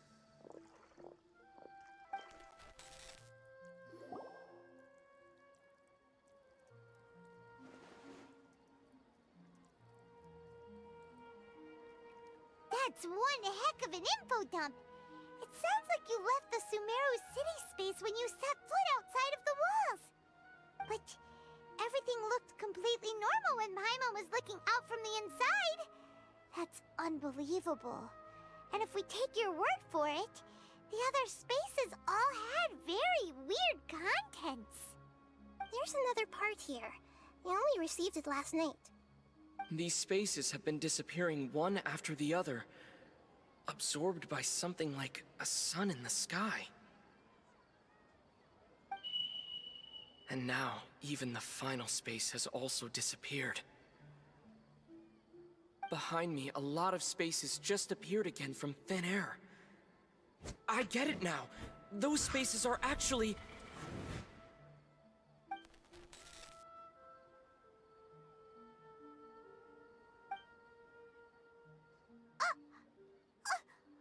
Why did the message end right there? What did the Traveler want to say? What are those spaces? Probably because yesterday just happened to end at that moment. Oh, right. Paimon did hear a beep from the Akasha. Did it come from here or from the message? The message. It should have come from the Traveler's Akasha terminal. After the beep, Traveler said even the final spaces also disappeared. Traveler, what do you think that final space could have been?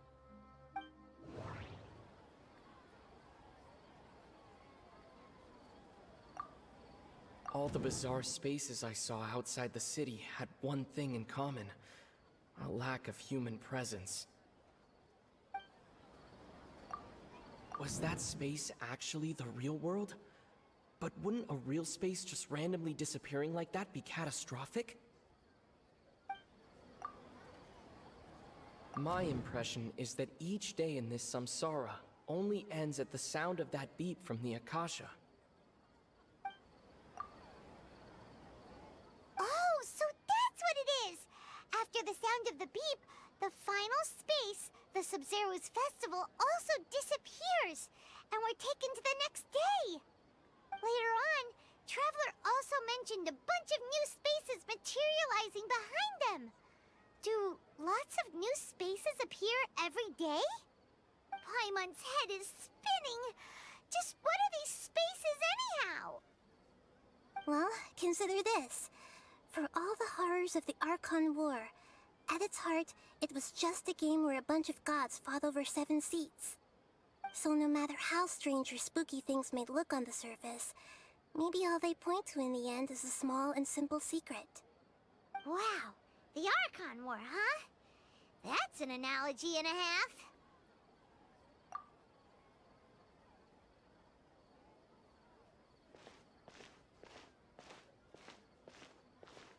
Hey, where are you going?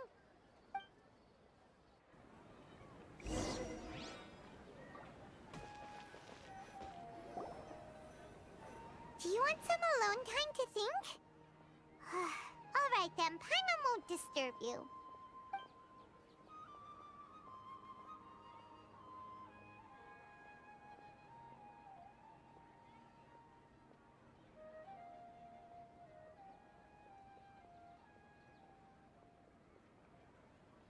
The dance of Sub-Zeros is about to begin. I'm going to go watch it. Okay. Why don't you go ahead, Dunyarzad? We still have some other stuff to do first. Okay then. See you later. Have you figured it out yet, Traveler? Time is ticking away. Awesome! What is it? Paimon wants to know. Oh, wait, no. Let's meet up with Nahida first. You can tell us both together. This time, we're gonna get to the truth.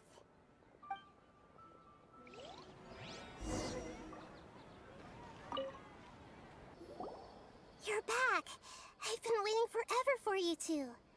Judging by the looks on your faces, are you ready to take your Sub-Zero's exam and graduate from the festival? Okay, first off, have you discovered the hidden truth?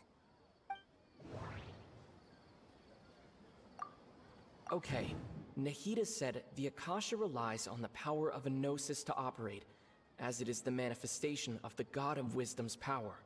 It compiles the wisdom of the entire populace, and it grants knowledge to the people.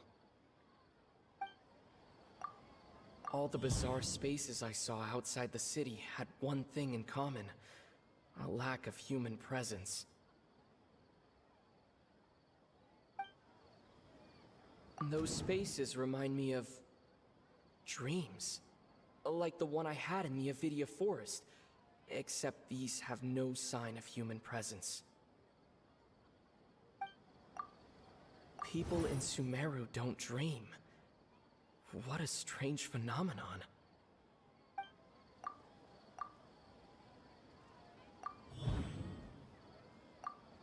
We are all in a dream. It isn't that the people of Sumeru don't dream, rather the Akasha is taking their dreams from them. People in Sumeru think they don't dream, but the truth is the Akasha steals their dreams without them knowing it. And those spaces with no human presence are stolen dreams without their host. That would explain why they sounded so weird when he was trying to describe them. Huh. So people in Sumeru do dream after all. In fact, we're all in one big dream together right now. Correct answer. Now, how did you conclude that the Akasha is capable of this? It compiles the wisdom of the entire populace, and it grants knowledge to the people. The Akasha relies on the power of a gnosis to operate. It is the manifestation of the God of Wisdom's power. Oh, okay. Those dream-controlling creatures in the forest also get their power from the Dendro Archon, right? That would explain why the Akasha has the ability to control people's dreams, too. But is stealing everyone's dreams really how the Akasha compiles their wisdom? Isn't there anything more to it than that? Dreams are fantastical, complex, and full of imagination. People's brains are the most active when they're dreaming. In other words, dreams are rich bundles of human wisdom. So in other words, the complete opposite of how Hypatia understood it. Paimon remembers her saying that the sages think dreams are foolish delusions, and the fact that no one dreams is a blessing from Greater Lord Rukkhadevata. So it was all a dirty trick? The real story is that the sages from the Academia are using the Akasha to steal people's dreams for their own use, huh? Oh? By the sounds of it, you understand the current situation pretty well. So then, what about the Samsara?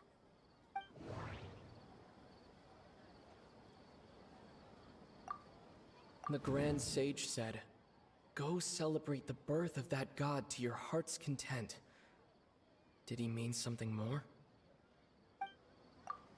Those spaces kept disappearing before my eyes. But as soon as that beep sounded, many more spaces materialized.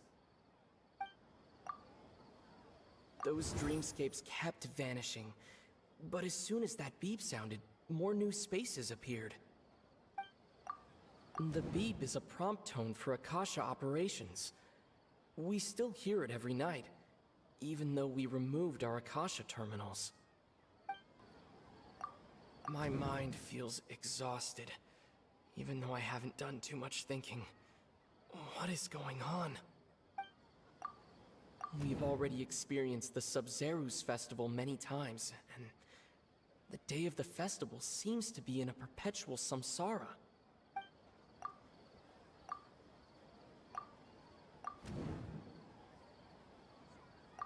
Correct. The Akasha is keeping each person's brain in a constant dream state, but also separating their consciousness from their own dream. Their disembodied consciousness is placed inside the collective dream of the Sub-Zerus festival along with everyone else's, while their now vacant dreams are harvested by the Akasha. No one is any the wiser as another day passes in the dream, and so begins another samsara cycle. People wake up to yet another dream about the Sub-Zerus festival. The dreams that belong to them are once again harvested by the Akasha, and so it continues. So, this is like a dream factory, and the Akasha is a dream harvesting machine. Did Paimon get that analogy right? Very good, Paimon. Using analogies well is an excellent habit to get into. Okay, so that beep we keep hearing is actually from our real-life Akasha terminals. Taking off our terminals in this dream doesn't do anything. Alright, last question. Who am I?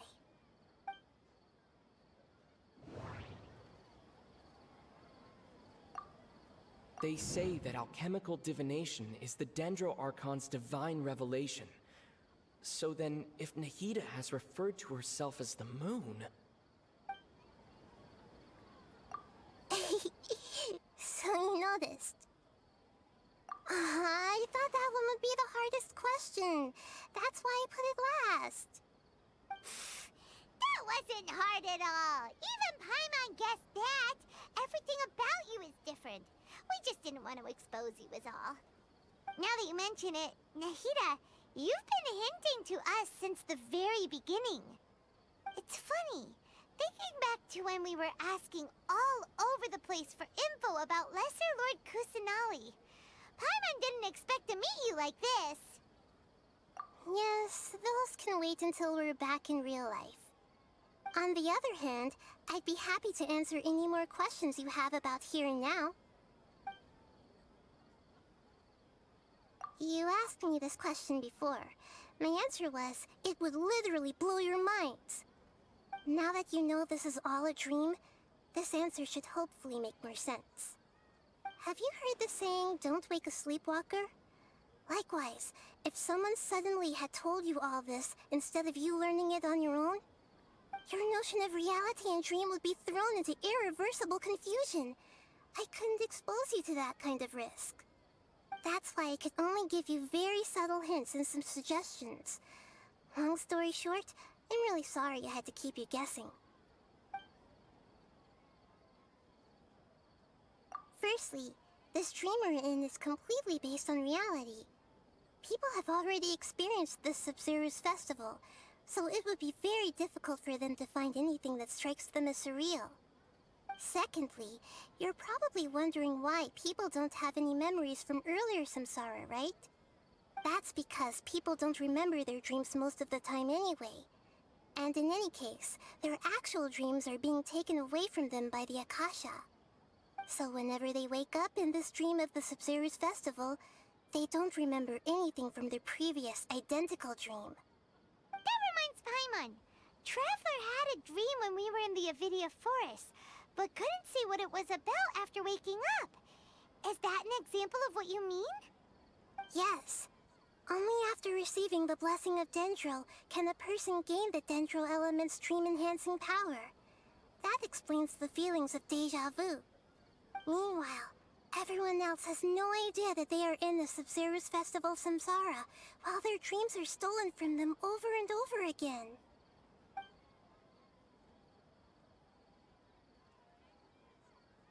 Can humans really keep dreaming forever like this? Will it ever end? And if so, when? We might say your mental fatigue has already answered this question. Eventually, there's only so much that people can tolerate. Especially those whose health is compromised to begin with, like Dunyarzad. This relentless exploitation takes an even harder toll on them. People's lives are at stake here, and nobody knows a thing!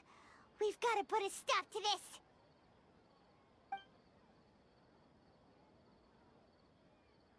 I know, right? Why did they have to base this dream on my birthday?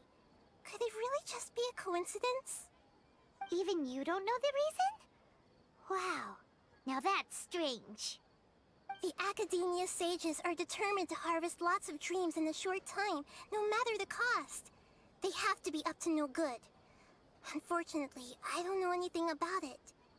Traveler, do you have any information?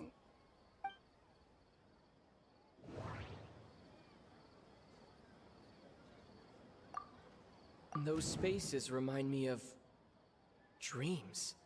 Like the one I had in the Avidia Forest. Except these have no sign of human presence.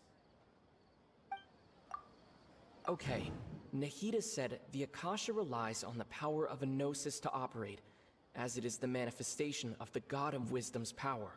It compiles the wisdom of the entire populace, and it grants knowledge to the people. The Grand Sage said, "Go celebrate the birth of that God to your heart's content." Did he mean something more?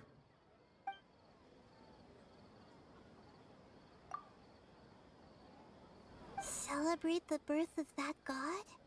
Could it mean... deceiving the people of Sumeru with no regard for their safety? No matter what they're trying to do, this is unforgivable. After we end the Sub-Zero's festival samsara, we have to look into them.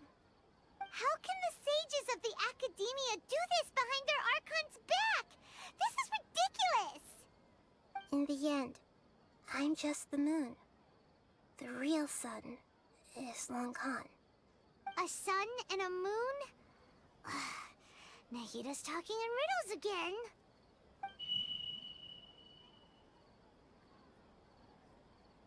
Oh, we're out of time today! I'll tell you how to break free of the samsara tomorrow. See you then.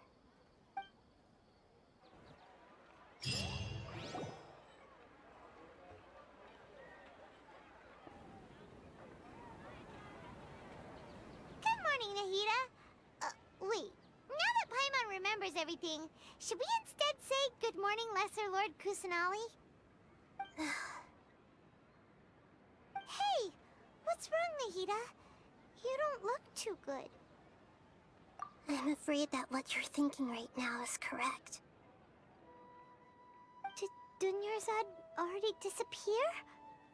No way. Are we too late? The real Dunyarzad's consciousness has indeed disappeared. It can no longer endure the constant dream harvesting. Paimon can't believe it. Wait, so what about that other Dunyarzad? Just what is she? Is she also going to disappear? She's actually something like a puppet, but not completely. The real Dunyarzad's consciousness could no longer keep playing her role in this dream. So another Dunyarzad appeared to replace her in the dream. Just like the grass and the trees, that Dunyarzad is just a building block of the dream that helps to keep it going. But personality-wise, she's nothing like the real Dunyarzad. Puppets are stiff, and can't copy a living person's vitality. After all, they're just there as filler. You know, speaking of which, the old Dunyarzad might not have been too different from a puppet. Dunyarzad truly believed that she met you within her consciousness, and it was you who inspired her. So you do remember her after all. Yes. Back then, her family was overly protective of her. No one cared about her personality or thoughts. It was as if she only lived to stall her Elazar. I just gave her a little wisdom so she could look at life in a new way. So that she could be her own person. But even so, she's still far from it. I'm still a long way off from being a real Archon. I couldn't even save her. If I were a competent Archon, I wouldn't have let my most faithful follower die at the Sub-Zerus festival with so many regrets. Please don't beat yourself up over it, Nahida. It's the Sage's fault, and theirs alone. I'm not beating myself up. All I did was to rationally observe the distance between myself and a real Archon. Don't be like that, Nahida. Even real Archons are still allowed to be sad.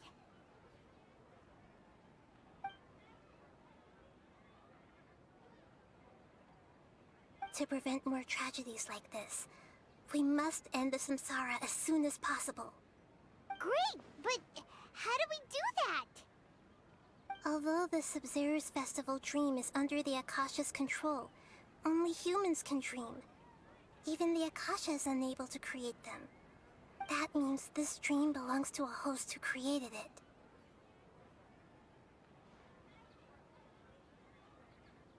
Huh? So, how should we find that person? Well, if this is someone's dream, then everything here must come from deep within their consciousness. Which means, with the power of imagination, they can change anything in this dream. Imagination? What do you mean by that? Imagination means breaking through what you perceive as normal. Like when a server at a tavern brings a plate to you, you'd naturally assume that food is on it. However, if you're the dream's host and you become aware that you're dreaming, when you imagine gold and more on the plate, the dream will respond in kind, and the server really will bring you gold and mora. But right now, our host is unaware that this is a dream. No matter how many times they're served, it will always be food. Find some way to make that person realize that they're dreaming. Usually, once that happens, the person will wake up and the dream samsara will be broken. How are we going to find them, though? If it could be anyone, it'd be like looking for a needle in a haystack. And even if we did find them, how are we supposed to make them realize they're dreaming? After all, like you said, don't wake a sleepwalker. It's extremely difficult, yes. But the only ones who can do it are you two. Remember, everything you've achieved up to this point has all been for the sake of finding the host and ending the samsara. As for me, during this time, I'll be out of town. Out of town? Are you going to that place full of dreams where the Traveler went? Yes. I want to try something. There must still be a small wisp of possibility. Hurry and go. Dreams are supposed to be fantastical, romantic, and full of pleasant surprises. Unnecessary things like this samsara need to end. Paimon's still a little upset that we've come this far only for Dunyarzad to... She was such a good person, with such a simple wish. But fate was against her. Yeah, saving Dunyarzad is what kept us going this whole time. But we mustn't lose hope, Traveler. Dunyarzad would definitely want to see us save everyone else. So let's break the samsara for her sake. Paimon's wondering, do you think the sages would get one of their own to be the host of this stream? Feels like it would be easier to control it that way, no?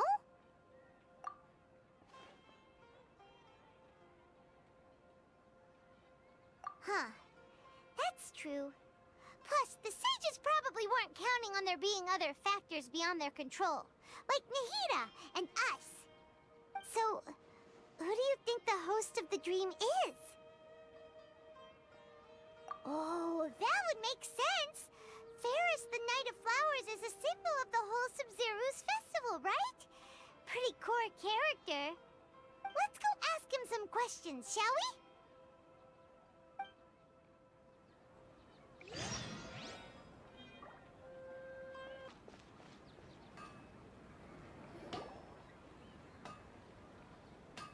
You're back. You left in a hurry last time. Is everything okay?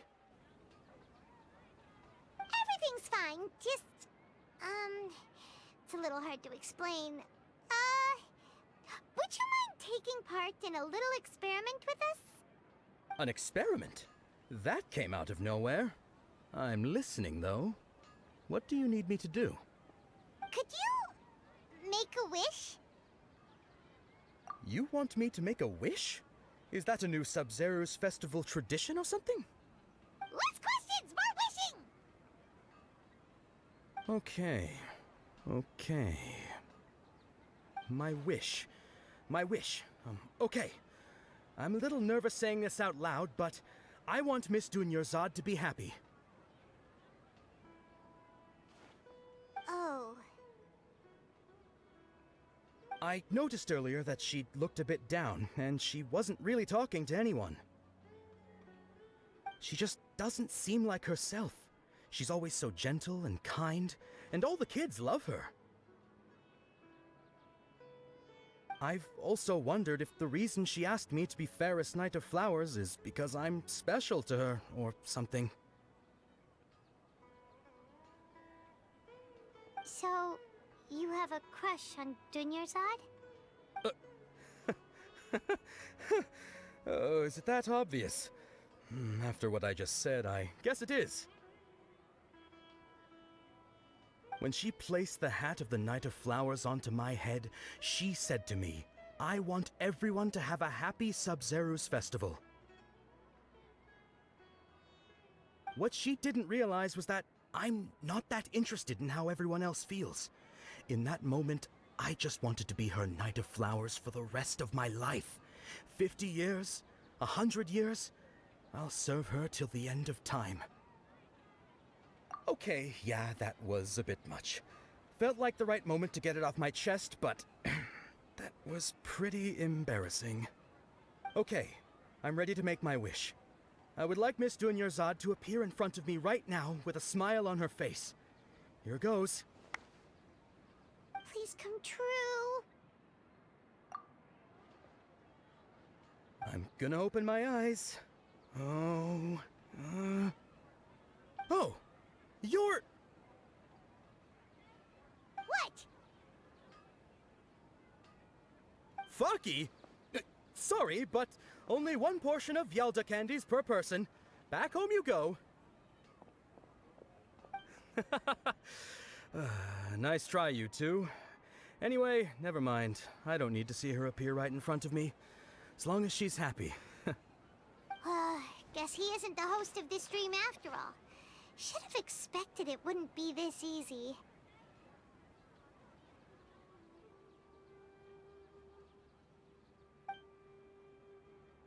It seems like everyone who knows Dunyarzad loves her. But none of them has any idea that she...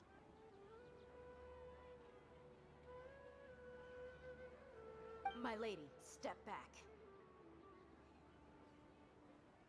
That sounds like Dia! Oh, right. This is when Dunyarzad bumps into the kidnappers. Huh? But Dia can handle them. Hey, Traveler!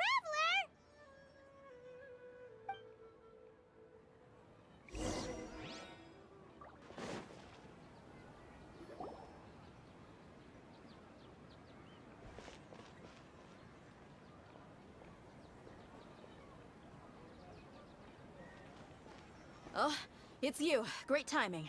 Please take... Hey, this is my job. The homie Yanni's pay me, not you. You... Fine, alright. Knock yourself out. Why are you so worked up anyway? It's not like I don't trust your fighting skills. Anyway, watch yourself.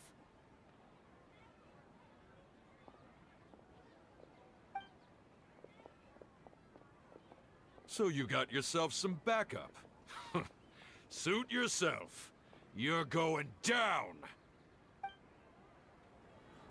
That's close enough. A new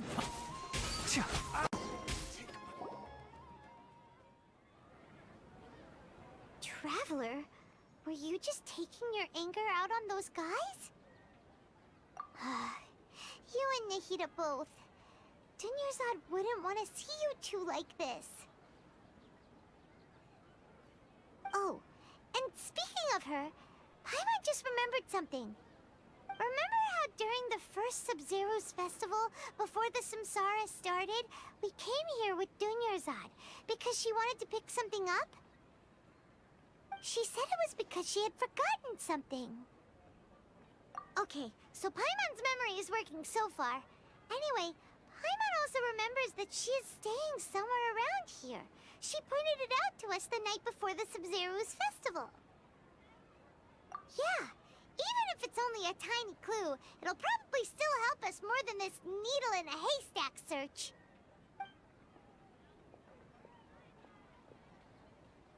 This is the place. It's rude to enter other people's spaces without permission, but desperate times call for desperate measures. Hey, the windows are unlocked. Okay, Paimon's gonna take a peek inside.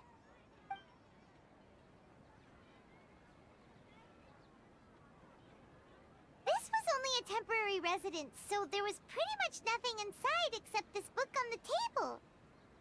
Should we open it?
Wow.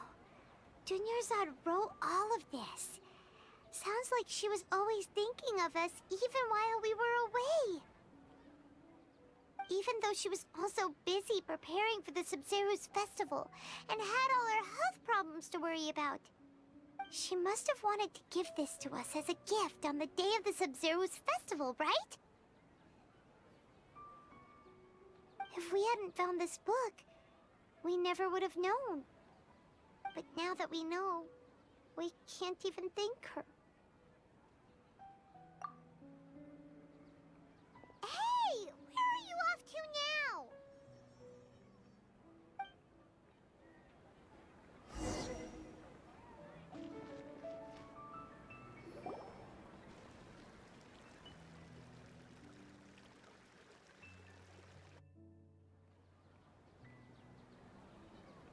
It's Dunyarzad's puppet.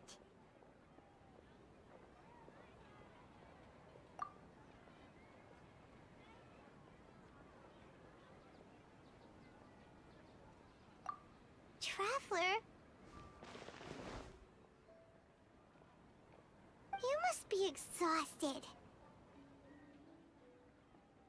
Come to think of it, we've been stuck in this place for a really, really long time. Heck, even the last time we were chatting happily with Dunyarzad feels like an eternity ago.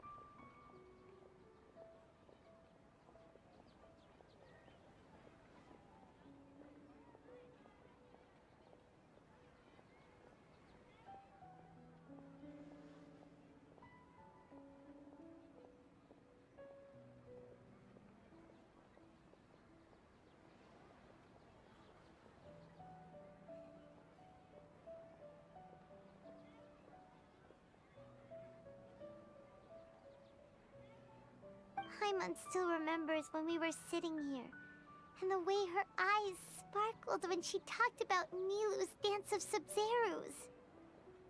There will always be frustrations in life, but I know that the point of living is not to leave behind any regrets.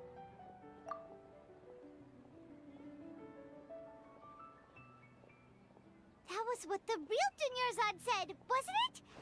Does that mean... Yes, Traveler. What is it? Oh, so she's still just a puppet. But just now, how come... What? Where are we going this time?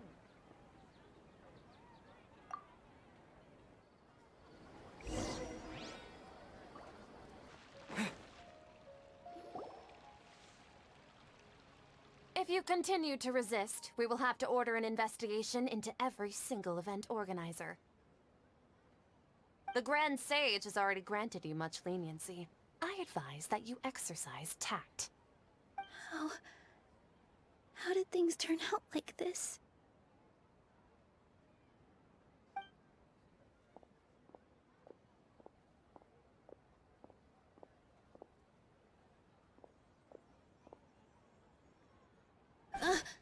Traveler?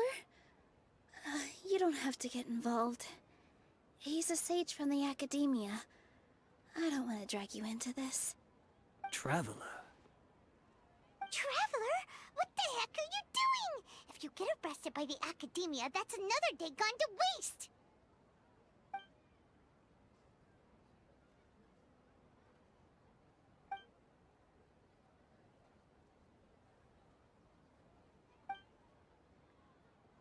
Wait, they're not reacting. Have they been scared stiff? Oh, of course! If this is the Sage's plan, they wouldn't put themselves through this. So they're just substitutes. What is this? What happened to the Grand Sage and his entourage?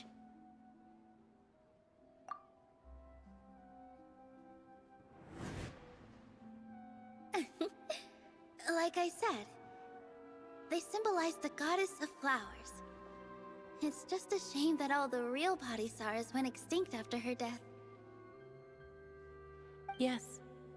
The Greater Lord brought forth new Padisaras in memory of the goddess of flowers. But she ultimately could never truly replicate that beautiful shade of purple.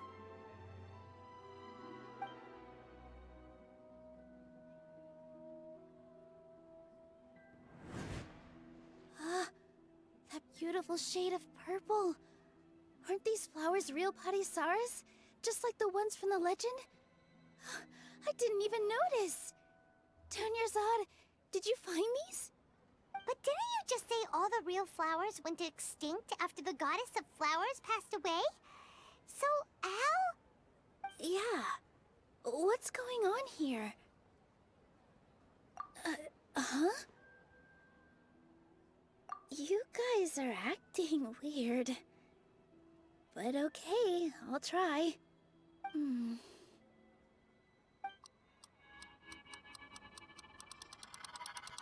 Hey!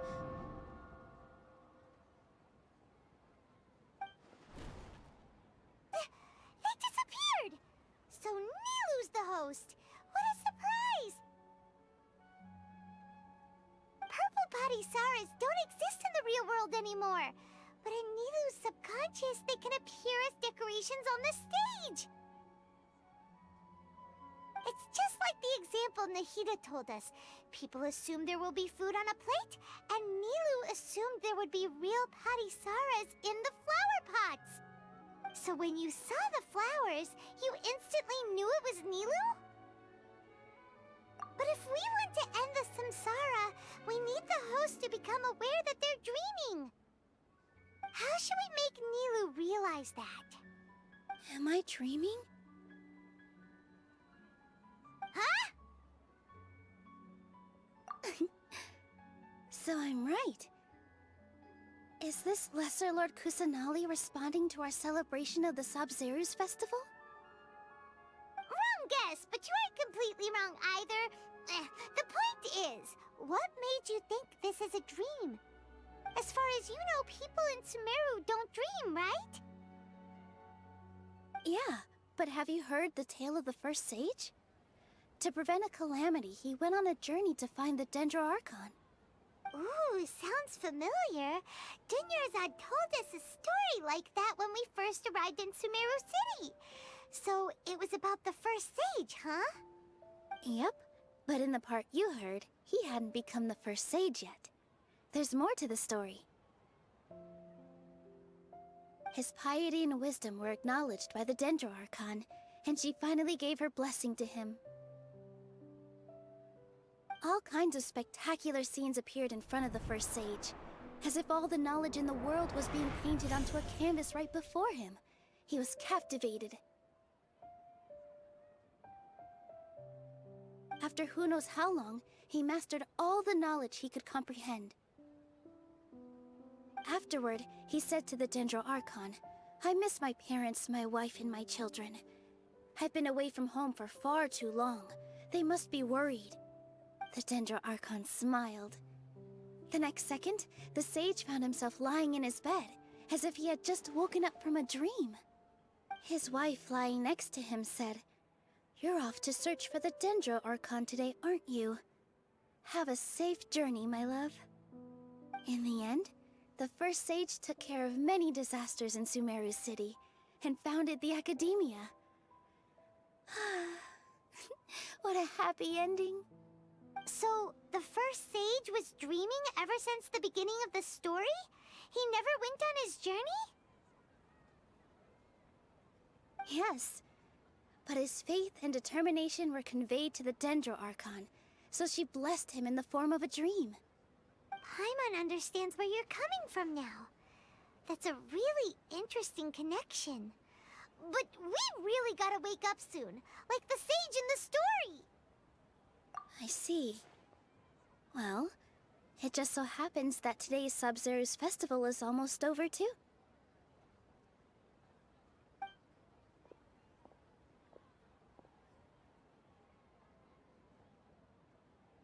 Since we're in a dream, let's make this final dance of Sabzeruz as beautiful as we can.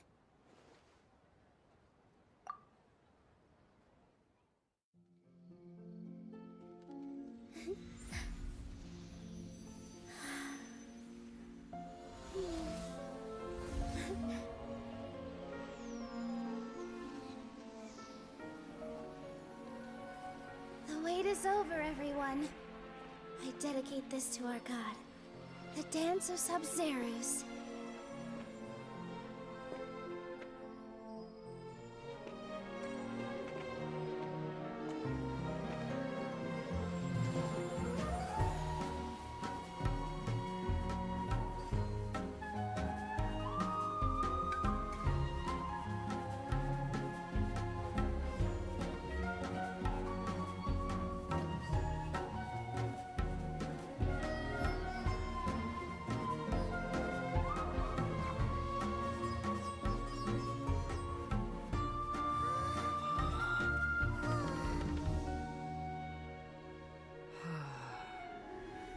I'd be lying if I said I had no regrets.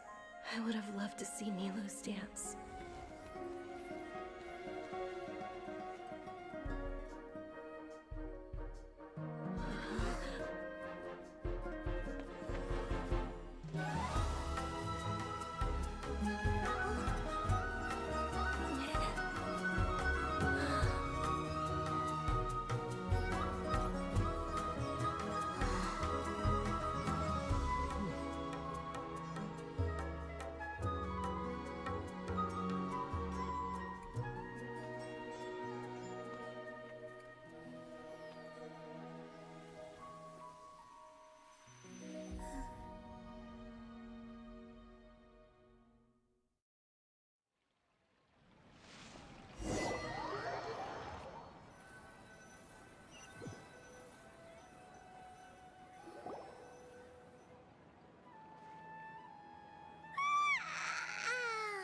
Oh, good morning, traveler.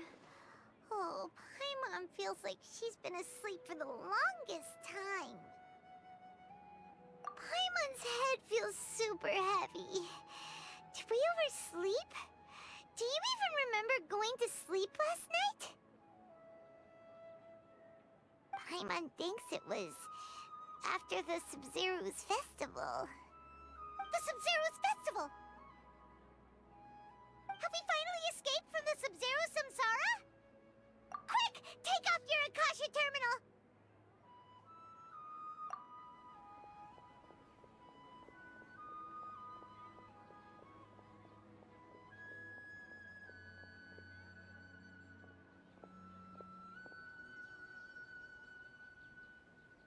She's not in her room. What happened? Huh? What usual spot?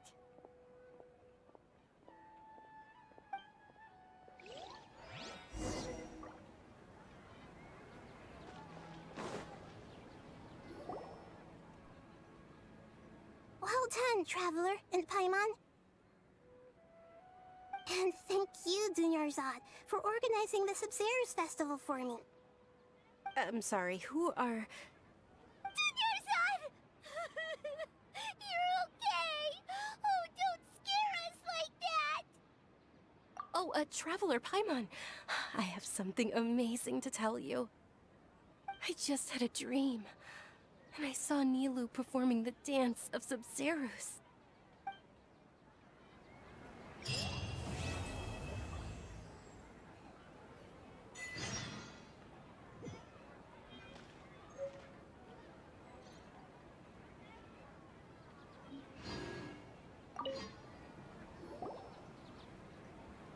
You're actually Nahida, aren't you? Paimon felt like Catherine was acting weird when we met at the Sub-Zero's festival. And Dunyarzad, did you save her? It's a really long story. We shouldn't disturb her. Her consciousness is still weakened. Let's chat somewhere else. How about by the Traveler's favorite bench?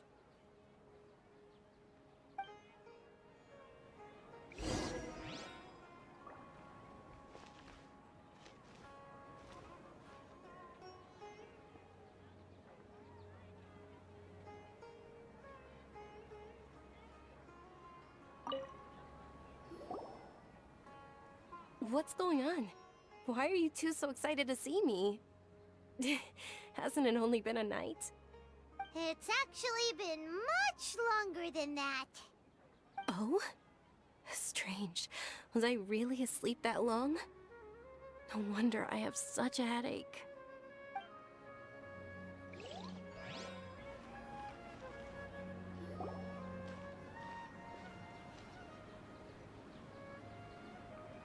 Let's talk about Dunyarzad first. It's such a relief that she's all right. After we parted on the last day of the Sub-Zero's festival, I left the city and saw what the Traveler had described. Among the countless dreams, I found one that was growing fainter and fainter. This proved my suspicion. Once Dunyarzad could no longer bear the Akasha harvesting her dreams, her consciousness began to dissipate. But this also meant it escaped the Akasha's control. Such a small fragment of consciousness can't last for very long, though. It will return to its original dream, where both will gradually fade until they completely disappear. I used all the power I had to keep her dying dream alive as long as possible, but it still wouldn't have lasted for much longer if it hadn't been for you two breaking the samsara. So it looks like we did manage to save Dunyarzad in the end. And not a moment too soon. Huh? Why are you two smiling so happily? I thought you'd be so moved that you'd start crying. I need to spend more time observing human emotions. Both are fine. Everyone reacts differently. All right. You two must have a lot of other questions for me, right? After all, you saved my faithful believer. As your reward, I will answer any and all questions.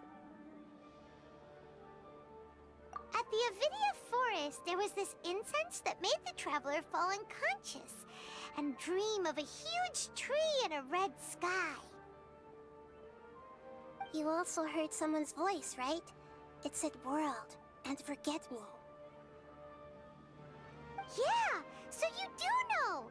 We've been wanting to ask you what that was about, and if the red sky was related to Conria. It seems like the Traveler established a connection to Irminsul. That was a message left by Greater Lord Rukkhadevata's residual consciousness in Irminsul. Perhaps her last memory before she died. As you two probably know, Greater Lord Rukkhadevata disappeared after the disaster in Conria. The timings of these events do line up, so your suspicions are reasonable. A message from Greater Lord Rukkhadevata? We thought it was from the Scarlet King. The Scarlet King? That god who died even longer ago? Some present-day desert dwellers still worship him. You probably just heard some of their conspiracies. Okay, so what does the message mean?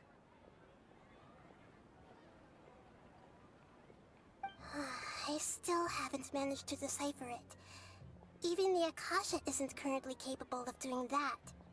Greater Lord Rukkhadevata's residual consciousness in Irminsul seems to be contaminated with something that has a very dangerous aura to it. Many devoted scholars go mad as soon as they connect their consciousness. I've warned the Academia about this many times, but people still keep falling victim to it. But I believe this is the key to saving Irminsul. That's why I've kept trying to decipher it. So the tree in the vision was Irminsul? Oh, Tainari also said that Irminsul is sick! Is it because of the contaminated consciousness? But even if you can't figure out what that vision was all about, it seems like our search for you was all in vain. The Traveler wasn't affected after coming in contact with that consciousness. I've never seen anyone like that. With you here, we may have a chance at deciphering it. No, we must decipher its secrets. I've already eliminated all other factors that might affect Irminsul. This is the only one left. This puzzle has life and death at stake. It could determine Irminsul's fate, as well as Tevat's. To be accurate, I'm using the Akasha as a medium to occupy Catherine's consciousness. How did you do that? Poor Catherine. Does this mean you can also occupy other people's consciousnesses? Theoretically, I can enter anyone's mind as long as they're wearing their Akasha terminal. The Akasha is the legacy of Greater Lord Rukkhadevata. As Lesser Lord Kusanali and the first Akasha terminal, my consciousness has always been linked to the Akasha. I've always respected my people's free will, so I've never actually occupied their consciousness. When necessary, I just borrow this bionic Snezhnayan puppet. Hold on. Did we just learn some deep, dark secret? So Catherine is... No wonder Paimon felt something was off about her. What about your own body? Why do you need to borrow other people's? Don't you live in the sanctuary of Surasthana? That story begins a long time ago. After Greater Lord Rukkhadevata disappeared, the sages found my newly born self and took me back to Sumeru. At that time, I was young and weak. The sages kept me in the sanctuary of Surasthana, ostensibly for the sake of protecting me. But I've hardly heard from them since. However, I do understand that they had hoped to find Greater Lord Rukkhadevata instead of me, a symbol of her passing. So, the sages basically put their new Archon under house arrest? How dare they! Why don't you teach them a lesson, Nahida? In some ways, they aren't wrong. Greater Lord Rukkhadevata was omniscient and omnipotent. Even after her death, the Akasha is still empowering this nation. And I'm still really far away from being able to call myself the God of Wisdom. Moreover, the Academia is also more proficient at governing this country. My existence has little meaning. Yeah, you got a lot of believers. Just look at the Sub-Zero's festival. Everyone who showed up truly loves you. Thank you for the kind words. But I honestly don't need physical freedom as long as I can connect my consciousness to the Akasha. Trying to find a way to save Irminsul is my life's mission and top priority. I will work on that, and try to live up to being a deity in the meantime.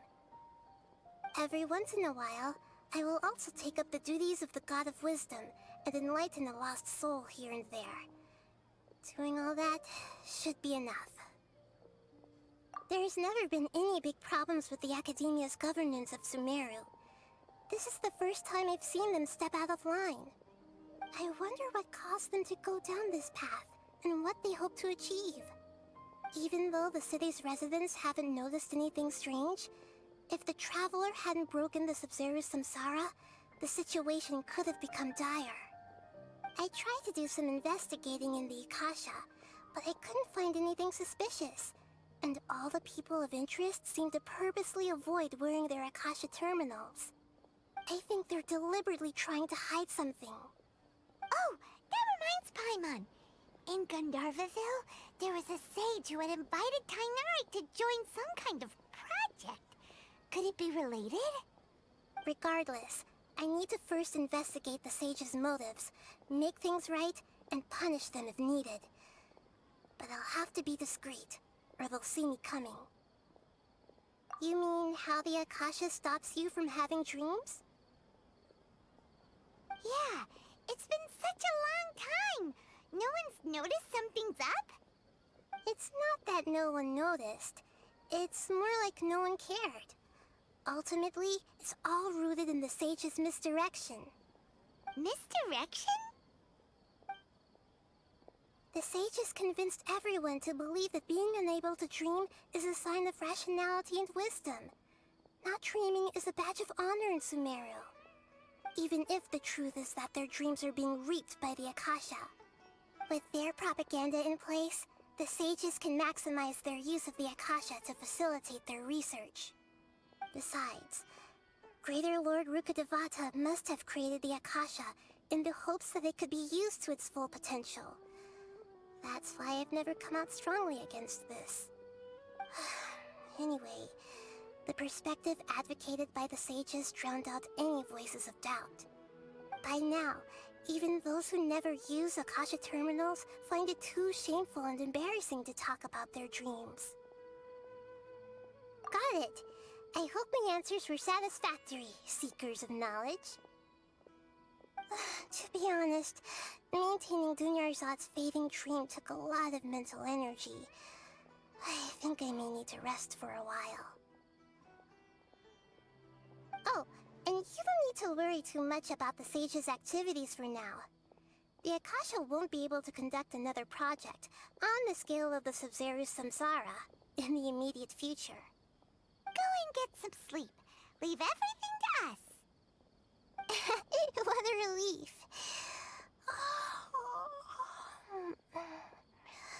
This is truly the most exhausting birthday I've ever had. Traveler? Paimon? Why am I here? Do either of you know? Maybe you were sleepwalking. You know you can't wake up a sleepwalker. We happened to walk by, so we thought we'd wait for you to wake up. I see. Huh. I should visit my maintenance personnel sometime. Oh, I'm fine.